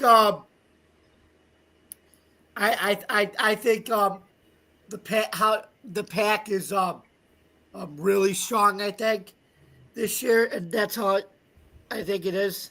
I feel Jordan Love, like Ken said, has got to work on just throwing the ball, not throwing the ball smarter, not harder. Work smarter, not harder, too. I like the Packers' run game again with Josh Jacobs coming back. Their offensive line, once they get it all solved by training camp and the pads come on, is good. And I love the Packers said we needed to take it up a notch last year, and they did it in the first round by getting a young playmaker receiver, Matthew Golden, in an offensive playmakers type of league. So we'll see what happens with that. With Love's, I think, has got a true number one receiver now. That since that the last time the Packers drafted number one receiver was 2002. So I'm going to say between 10 and 12 wins. All right. Well, Vogel. So, Kitty Ken, I think you're actually going to like me on this one. I actually think I like the Edgerrin Cooper pick. I think he's a solid piece. Golden's a stud. Romeo Dobbs is a stud. Christian Watson's a hangnail away from retiring, though. But I've got the Packers winning 10 games. All right. Charles Harris out of Rivori Sports, your take on the Packers. I think a lot of you guys have said it. I mean, the range is about 9 to 11 wins. Yes. I'm going to say this about the Packers that nobody says. I think the defense is overrated. I think everybody thinks of them as this great defensive team and all that. It's kind of very mid to me. They don't have a really great pass rusher. They don't have really great linebackers. They're all kind of decent. And that's kind of what the whole team has. They're all kind of – Rashad Gary, I think, is kind of overrated. Jair Alexander is really good, but he's always on the shelf. Receivers are good, but they're, like, injured. They don't have that – they don't take that next step. I do agree with Jordan Love, though. This is a go time for him. I'm not sure. But I think Love is still probably pretty good. I think getting Golden, it helps a lot, though. Getting Golden, I think, is really going to help him. And I really got faith in LaFleur. I think he's the best coach in the division, Matt LaFleur. So 9 to 11. But, yeah, it's nothing more than a good, solid playoff team for the Pack. Hey, Jeremy. Before we move on to the next team, I got to head out. All right, Rich, thank you very much. Give a shout-out to James Top Productions on YouTube, also on Twitter. Look him up. He's also on Facebook under Rich Richardson, I believe, right? Yeah, Twitter's Big Rich 8371. Appreciate the invite, man. Definitely appreciate it, and good to talk to all you guys. Some of y'all I'm meeting for the first time, so definitely appreciate it, and look forward to talking to y'all again. Hey, thank you, Rich, for coming in. I hope you enjoyed it, and have a great night, sir. All right, buddy. See y'all later. Hey, on the Packers defense, really quick. Last year with the Packers defense, it was a new coordinator, and the Packers struck gold by getting a guy who was a good college coach, and would probably, if it wasn't for the change of the way money is handled in the NCAA, probably would have never even thought of going to the NFL because he liked the college game. But he said, look, I saw how the money was changing college. I said, well, it's going to be about the money. I might as well go to the NFL, and the Packers got him. And he changed that defense, and he made that defense really good. I do agree with you. They overachieved on some. They don't have like any guys like, oh my God, he's a game record. But as a unit, last year they played a lot better than I expected them to play. And Kenny remembered those arguments. He played a lot, but I thought maybe by the end of the year they could crack top 15. Top 20 would have been good. 15 would have been phenomenal. And they were top 5.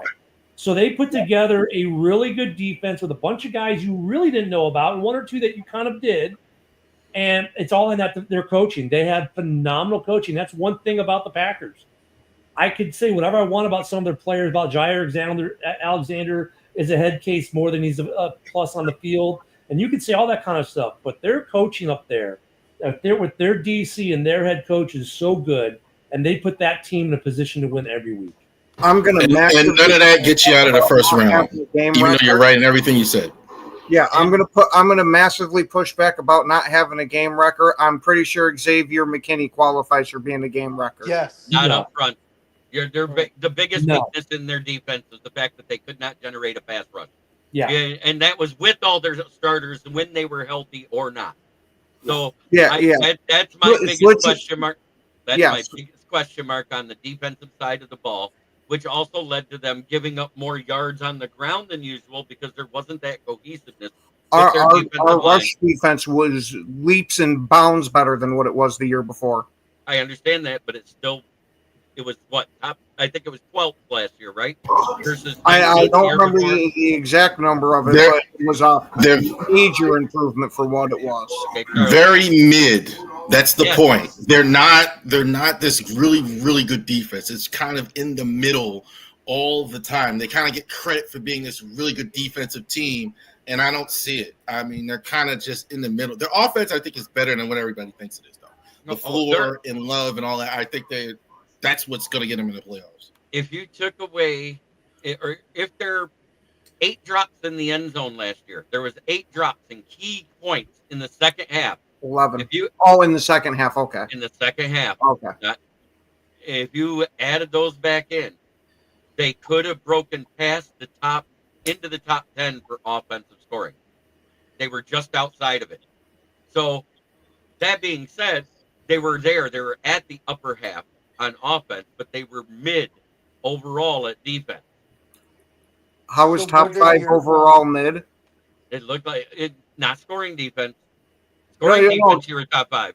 Total defense. And look at McKinney started the season hot. Like, I mean, Matthew Stafford straight threw the ball right at him. There was no Packer around, and Stafford gave him like that interception. I remember that one vividly. He started hot, but then as the season wore on, the interception machine stopped, and teams were able to throw in the Packers a little bit. But I'm not trying to say the Packers are bad. I don't think any of us are as far as defense. They overachieved last year, and it's due to really good coaching, and they struck gold with that coach. And I wouldn't expect much to change. I think they don't need to have a legit game record to be a good defense because of the way they're coached. I mean, that's not a bad thing. It's not a slam to say you don't have a game record when you've got a coach who makes a bunch of mid guys look really freaking good. That's not a slam. We're not saying to win Super Bowl, you need one on defense. You need a stud. I can't think of a team that didn't have one real stud on defense and actually wins the whole thing. And I think that's kind of where they are. So now we're going to talk about these guys right here, seeing how none of them's represented. You know, that's our favorite team to hate around here. Go ahead, Katie. No man on the I Minnesota think Vikings. Go ahead. it started with Ken last time, but I know. I'm going to keep it going right around in a circle. We're just going to keep going the same way. sorry, JB. My bad. Katie Ken. Yeah, I'm gonna say the Vikings. They're gonna be again in that 9 to 12 range for wins. If everything goes how we're expecting it to go with JJ, if for some reason this kid absolutely sucks, they could possibly be looking at a 7-win season. I don't see that happening, but it is a possibility. Yeah, I agree with Ken there. I mean, look, they have a good football team. The only thing that changed there is they went from the Ginger Jesus to JJ. Okay, and I said this about the Ginger Jesus, and I've said it about JJ. All he's got to do is get that interneck beard out, get that little Kai Orton in him out, be a good game manager, don't make stupid risks, follow the game plan, and you're a 9 to 12 win team. You're in the same wheelhouse as everyone else. That's where it sits. They're coached well. They have a good defense. They have weapons on the offensive side of the ball. You don't. Now, here's the thing, though. If JJ tries to put the team on his back and prove, and that's great, and he's going to try to prove that he's the best quarterback in the division and do stupid things, then yeah, they're in trouble. And I'll say this as well. I think they're early on. They're not going to look as strong. The first couple games are going to get a little rough for them, but by week 4 or 5, they'll be very solid again. It's JJ probably won't come out, Kyle Orton, and he might get roughed up a little bit in the first couple games, but they don't need much out of JJ. He just needs to be a game manager, average game manager. He doesn't have to be super. That comment was I used to like All Go-Gurts when I was younger. The ones you slurped out of the things you slurped out of the Yeah. The Vikings should do a lot of slurping. All right. So, Adam, your take on the Vikings. Jimmy didn't go. Jamie's after Yeah, we're Adam. skipping him. Oh, No, We're I skipping him. be Strilla, then you, then Jamie. sorry. Okay. So Let me run my I show. actually don't think the Vikings are going to be that good this year. I just don't. I have them at 6 to 8 wins. I have the Bears, Packers, and Lions coming out of this division. I just feel that this is going to be a slack off year for the Vikings. Indians can all look at me like I'm crazy, but I'm an outsider. I got you. Jamie. I mean, I know you just got to throw the ball deep to Justin Jefferson, but like we were talking about last night, what's going to happen with Addison? Is the NFL actually going to suspend him? Is he going to go to jail? All of a sudden, you have a rookie stepping up as a wide receiver now. I know they still have Hawkinson, but I just don't see it. I see 6 to 8 wins, and I see them just not making the playoffs. They started that big bitch. Oh, I don't get a home game because I didn't win the division. No, you don't get a fucking home game. Quit whining, you bitch. Why don't you say how you really feel about it, Adam? I mean, yeah, don't hold back there. Yeah. Adam just said this, but with Addison, I mean, think about it. The dude is doing a jury trial for a DUI. SUI, sleeping under influence. Yeah. No, Yeah. but the key was in the ignition and it was running, so they upgraded it because He's he asking wanted for it. suspension. They would have left it as sleeping under the influence in the vehicle, but the fact that he's fighting it makes it operating a vehicle under the influence.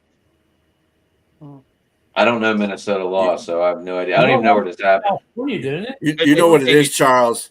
With the Pittsburgh fans, they don't like purple teams. That's what it is. Didn't that happen in California? Wasn't that an off-season thing that happened in California? Yeah, just before the season last year. Hold on. Man, the Ravens and Steelers in the early 2000s, that was the best rivalry in football. Without question. Yeah. Without the question. Best rivalry I've seen in the history of the NFL, as a matter of fact. Oh, yeah. Oh, here we go. Jamie. We'll stop. All right. We'll stop. Come on, Raw Dog. All right. Where's Jay tonight anyway? Okay. Well, I think Lizzo would say there may be no man on the Minnesota Vikings. with J.J. McCarthy starting at quarterback. But I like McCarthy. I think McCarthy could be good too. So it's all up. It's all up to that game manager from Michigan who won a national championship in the last year of the 14 playoff. It's all up to him. If he can just manage the offense and play well and throw it to Justin Jefferson every time he wants the ball, I mean, that's how they're gonna win. And with Jordan Addison, we'll see what happens with that. But that's a criminal case. Anyway, I think the Vikings are going to be, I'm going to say 8 to 10 wins. All right. Will Vogels. Hi. That's me. Sorry. So the great unknown is J.J. McCarthy. But you know what else? No one, I'm surprised, talked about. Their defense was pretty dang good last year. Andrew Van Ginkel was a stud. I didn't know if I was allowed to talk about Absolutely that. right. Absolutely. Because I have him on my dynasty team. Just want to. Nice. That being said, like I said, the great unknown, we don't know how he's going to perform, is J.J. McCarthy. With that being said, I'm with Jamie. 8 to 10 wins. I got him at 9. All right. Charles Harris, let's hear your take. All right. So, Minnesota, I didn't think was going to be as good. Jamie, I love your takes, by the way, man. I never know what you're going to say ever. Like, I'm always like, we might go from a deep football analysis to Go-Gurt at any time. So, it's fantastic. So, Jamie's all right with me. Anyway, I thought they were going to lose a few games simply because I think they did so well last year. Like, they came, as you guys know, so close to winning the division. So I didn't know if that was going to happen anyway. So on the channel, I cover Maryland football. I watch a lot of Big Ten games. There's no chance McCarthy's any good.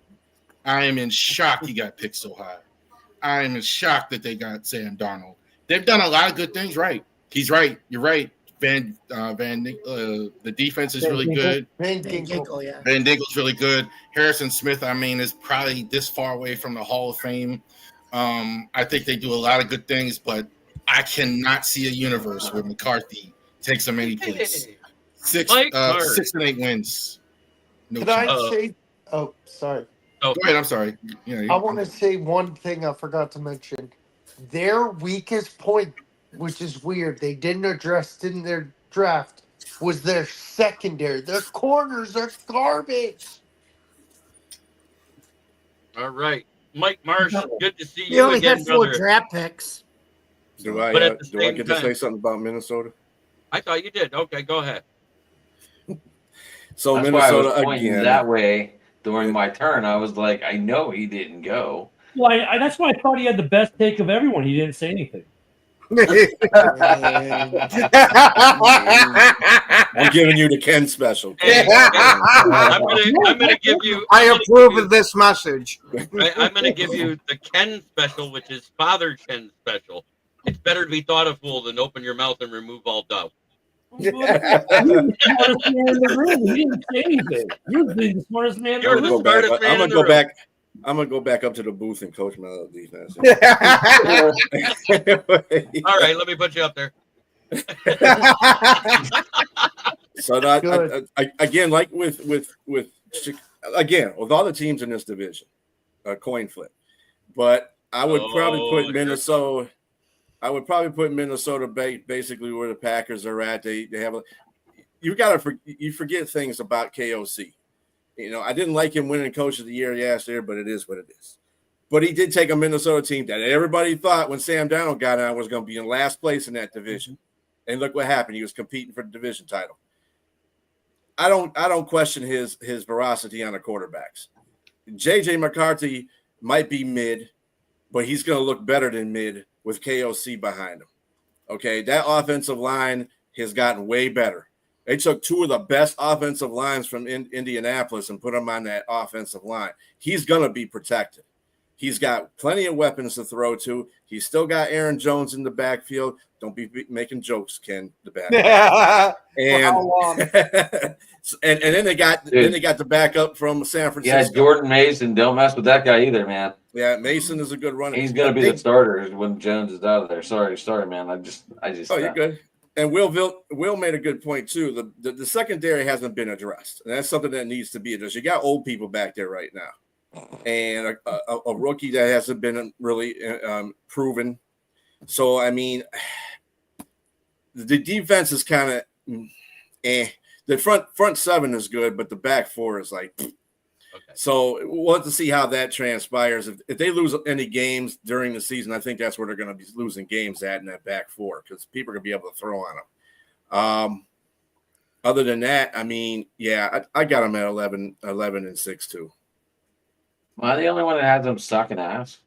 Yeah. No, I'm going to go right now because I think if JJ sucks, they're only going to win 7 games. But if he's good to average, that's all. He doesn't even have to be great. Just average to good. Mm-hmm. They'll get to that 9 to 12 window. So my window of wins for them are 7 to 12. I think it could be as low as 7 because if J.J. McCarthy goes out there and looks like he did against the good defenses of the Big Ten, throwing picks like it's Halloween candy, they won't do very well. And Mike Marsh, I think everybody like Packers, Lions, and Vikings are all in that same 9 to 12, really. But because of the difference of having that rookie quarterback, because I don't care what anybody says, he didn't play last year. He's a rookie quarterback this year. Mm-hmm. You expand the low, you expand the floor. You don't expand the ceiling because the team is that good where that ceiling is where they belong. But their floor opens up, which gives them a wider window of wins. We're on everyone's favorite team in the division. Nobody's favorite team in the division. You mean these guys? Yes. The Queens of the North, man, that's really weird. Of the North? Queen starts with a Q, not with a K, buddy. Okay. Wow, I like him. That is the comment of the night. No, the purple-headed yogurt slinger. Yeah. All right, the Lions, and I'm going to start at the bottom this time. We're going to let them work their way up because most of 2 of the 3 Lions fans are up on the top. So, Charles, what do you think about the Lions this year? I think the Lions probably don't do worse than 10 wins, and they could win 13. I think it's not higher only because the division is good enough. I think the Packers are there. Losing Ragnow is a big deal. That's a problem because I think one of the reasons they were so strong is because they had the best offensive line in the league. It's still really good. I really think St. Brown is just a beast. I mean, he really can get in the Hall of Fame. Their running backs are awesome. Gibbs, I really like those guys. Defense, I think they do need Hutchinson back. They kind of had some good luck last year on defense, despite the fact that he was out.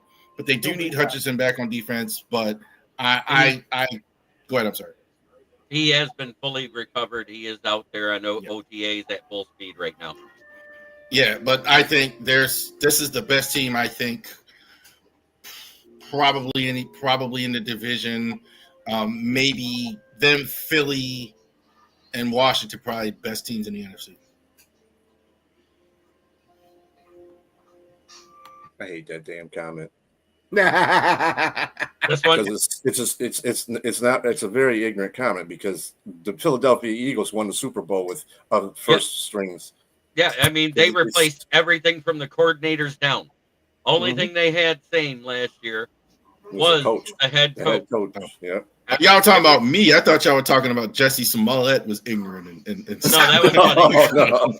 That was funny. I like that one. But no, this one here, the Lions coaching staff is decimated. We just saw this happen last year with Philly. All they had was their head coach, and they hired everybody new underneath. And what happened? They actually got one win better than they were the year before.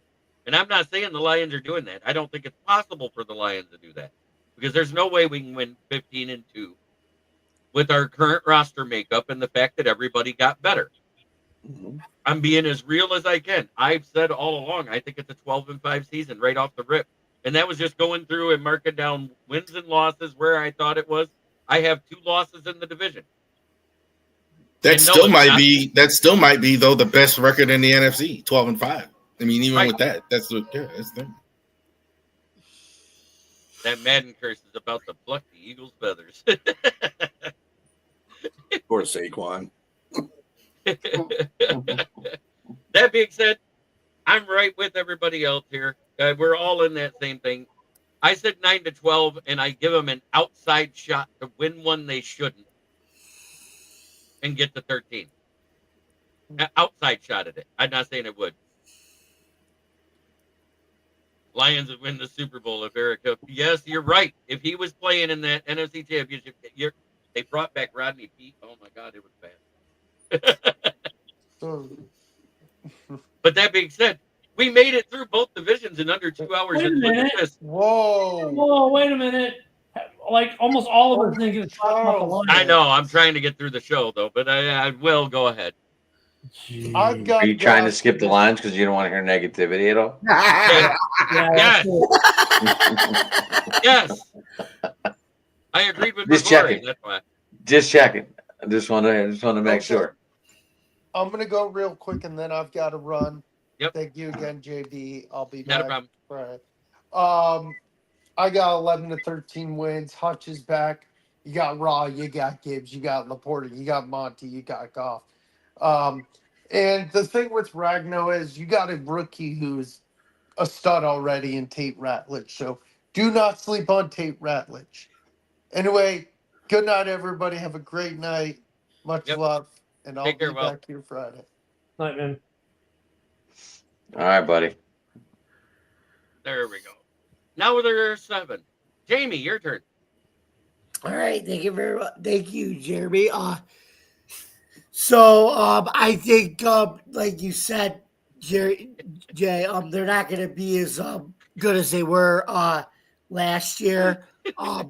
They're not. I don't think they can repeat 15-2, even though everybody's gotten better, even with the new coordinators and everything. But I think Jared Goff is still going to, as long as he's under contract, is still going to be managing that offense. The running backs are intact. The offensive line's still intact.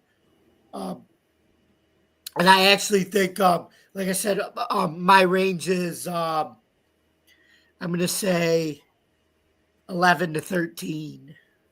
Thank you, sir. Adam. So, like I said, I think this comes down to the Bears, Packers, and Lions division. Yeah, Ken. See, I'm back on the good side with you now, right? Because I have the Bears coming close, even though I want to see Caleb fail so fucking bad. Oh my God, who the hell wrote Josh Gordon? Holy crap! Talk about a blast from the past. Holy, is he still playing for the Seattle Dragons? Who knows? No. No, they can't be because they don't exist anymore. I know, but that was the last we heard of Josh Gordon, right? Seattle Sea Druggies, anyway. I'm just kidding. What were they? They look like a dragon, damn it. No, they were the Sea Dragons. The Seattle Sea failed drug test. No, I'm just kidding. All right, let's let him get his I do want to say thank you, though. Look, we got Anyway, so 230 people that watching. is my take for the top of the division. I think the Vikings are not going to be that good. I just don't. I just don't see it. All right. Ken the Bear fan. So when it comes to the Lions, I mean, okay, coaching changes, got it. Will there be some changes offensively for sure? Defense, we'll see. Offensive line, losing 2 starters, 2 good starters. That is the impact that they're going to feel the most, especially I would think in the first couple of games of the season. I'm not going to say that someone's not going to step up to replace Frank the Tank Ragnow, but I don't think it happens week 1, 2, 3, or 4. I think by 5, 6, 7, they're more solid. they're still in that window, 9-12. Still a very talented football team. They've got the best cheerleader hype man in the NFL for head coach and Flavor Flav. I mean, Frank Gamble. I mean, Coach Campbell. They're a talented team. Flavor Flav. Hey, Rob. You think by now you wouldn't be able to walk since he doesn't shoot your damn kneecaps off. I mean, I would think he's going to come off the clock one day, but he hasn't yet. Oh no, they're a talented team. They're going to have some guys coming off IR. We'll see how good Dutch is coming back off the injury. Let's see how the guys coming back are. You know, have they got better depth if the injury bug strikes again? It's not like they're a team that came off a massive season and came back with no questions. They have a lot of questions. They're still a talented football team, still in that 9-12, still flip a quarter of where they end up in this division. It's going to be a fun year. I can see Duck Hodges and Laney Wilson. Sure, bring Laney Wilson back. Oh, baby. All right, Duck Hodges, baby. Sign him. Let's go. All right, Beachtrilla. So, Jeremy, you need a cigarette, don't you? That's why you're rushing us. No, we've been on 2 hours. I need to stop being frisky about Laney Wilson and just calm down. I just want to get B's take in real quick. So just like with the other teams in this division, it's a coin flip for the Lions as well. I do want to push back on top of the fact that you know people say, oh, the Lions have changed their whole offensive and defensive coordinator and lost some coaches, but they replaced them with people that are internal, and that was what's different from Philadelphia. Philadelphia went outside to get their coaches. They didn't go. Well, I think they got a couple that were internal that they hired, but for the Lions, they basically got all internal in getting their coach. So there's really no change of what's going on offensive and defensively. In fact, I think they'll be better defensively with Shepard as the DC than they will with AG. AG is a better player coach than he is a defensive coordinator, in my opinion. Well, with that being said, I mean, this is a tough division. This is a scrappy ass division. I haven't seen a division be this good since I've seen the AFC North be that good. And I mean, every team in this division could get the top spot. Just take somebody to stumble in the first couple of weeks, first 4 or 5 games. Somebody that stumbles in those first 4 or 5 games are going to be the ones that are going to be in the bottom. Mm-hmm. But yeah, I mean, I got them at 11-6 too, and I had them at 12-5. But the Ragnar thing is a little bit important because they have to find some stability in their center. I got no problem with the rest of the offensive line. The rest of the offensive line is solid. It will be solid. It's just that center position that somebody needs to grab a hold of. If Graham Glasgow grabs a hold of it, he's a veteran. So I would figure he would start first. And then if he can't handle the job, then they're going to put, one of the rookies in there. But at the most right now, I think that, again, it's up for anybody right now. Everybody I got almost at 11-6 except Chicago. Chicago's still going to go up there. Like I said, I think everybody's going to be in the playoffs. So look who showed up. There's Ralph. There's Ralph. What's up there, man? Ralphie boy. Go ahead, Ken, the bearded Packer fan. I'm going to make mine short and sweet because we've been on for 2 hours now. Yeah, I can see you going to sleep. The Eagles are the outlier with switching their coordinators, but hey, people also said Green Bay would struggle with switching their coordinator, and we were an outlier too, so it doesn't say it's impossible.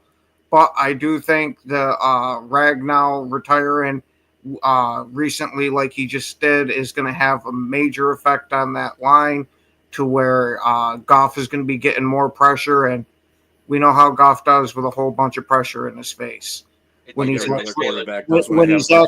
actually getting hit. Oh, you mean how he's second in completion percentage when under pressure?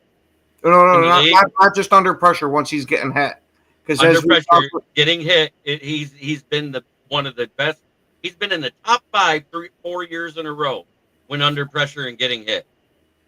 Oh, yeah, I was going to say you still see him crumble from game to game when he's getting hit in the mouth all that time. Yeah, But and all that- that being- That's all that being also. said, Go ahead. I'm going to put him in or put them in at 10 wins. because That's also a rare animal, JB, with the line they've had. It's easy to be good. I mean, it's different. Like if you're having a whole game. I mean, at CJ Stroud, you have a whole game like that. You know, that's the thing. I don't think that's going to happen, but I'm just saying he's had a luxury of a really good line. I mean, they've gone up in wins every season, so And I something's happening right. I expect. I mean, well, yeah. Anybody who's won 15-2, hell, I don't want to win 15 games again. Nope, that's a curse. That's a freaking curse. That shit. There's Nope. only one 15 team wins that's won suck. 15-2 lately and won, and that team is the Red Kingdom, and I don't want to say their name. Right. Sorry ass bastards. Oh, Kermit. Yeah, The Chiefs. Kermit. the refs. Queef, right? The refs. Yeah. The You know, refs. Kermit, also known as Chief Frog Throat. Yeah, you brought back my name. Awesome. Well, it's time for me to do my favorite part of the show, and I'm going to start at the top of these motherfuckers because we went from the bottom. They can get skull fucked. The Vikings are ass. Honestly, they're pretty good at it. Yeah. Fuck the Packers. F-T. It's just for you, Ken. But go Bears. Hey, JB, I've told you multiple times, we don't even need to put that one up there. The Bears do a good job of fucking themselves. And this show comes from Flint, where the water's shit, but the tires are good. Oh, it's like saying scoreboard. True story. I want to thank everybody who's been here. The ones that are here right now. We had Broski Bear, we had Big Rich, and we had Will Vogel in here. And now to everybody who has been here. Ken and Ken from Ken and Ken in the Morning, the show that precedes me every morning from 11 to noon Eastern, 10 to 11 Central. Bistrilla from One Ass Cheek and Three Toes, because he has his show. What day of the week is that again, sir? Sunday at 4 p.m. Eastern Standard Time. Thank you, sir. And I'll be right back. I just got to go into the That defensive was coordinator's office and give him some All notes. right. And I want to say thank you to I love Jamie, Adam, and Rory Storts from Driving to the Top Productions YouTube channel and their own shows. You know, Jamie, and he also is a writer for Forkball, and the other one was what, Stadium Rant? Stadium Rant, yep. Hey, I got it right. Mhm. But thank you, everybody, for watching. We got 241 people watching us 2 hours into a show. I think that's a record, boys, for it not being draft night. Right. And I want to say, let me give you a quick update before you go on just my Twitter alone. Yep. 256 people have viewed the show from just that one account. Right. For all of you on X, and there were 4 main accounts tonight. You got to say it. Viking Rob, BWO, Sports Talk, Talking It, my page, and Big Rich from his page. A lot of people watching. Thank you all. Please feel free to comment on these lives from X. We will reply to you because that's what most people were watching tonight. In fact, over 200 of you are watching from X right now. I got oh, we got some bad. Who's TV. There we go. I found it. So I shared it. I shared the link from my YouTube page, and we got 82 views. Yeah. Awesome. So that's, we're killing this it. is just what I'm seeing live. That's what I'm saying. This is concurrent live at 240 at 11 o'clock at night. And I want to tell you all the same thing I tell everybody at the end of my shows. Thank you for watching. But try every day to be a better person than you were the day before, because that's the only way to make the world a better place. It starts right here. Much love to all my co-hosts and everybody in the chat. And we are. Yeah, yo, it's game time, ain't no messing around. Huddle Sports Network, the best in town. From NFL rumors to the latest trends, we got all your sports, just tune in, my friends. Catch us on Roku, Fire Stick, take your pick. Facebook, YouTube, where the action's slick. Daily shows that drop like a bomb. From 10 to 11, it's Ken and Ken, stay calm. Huddle up, catch the vibe, feel the rush. Get your news, get your fills in the clutch. Over 27 podcasts, we breaking it down. Join the team, Huddle Sports, wear the crown. Live every weekday, it's how we roll. Lions Talk with Jeremy B, we taking a stroll. From 11 to 12, don't miss a beat. We break down the game, make the info sweet. The Daily Huddle Podcast, noon to 1. CST Zone, we're just having fun. Toss your doubts, we bring the facts. Tune into the Huddle.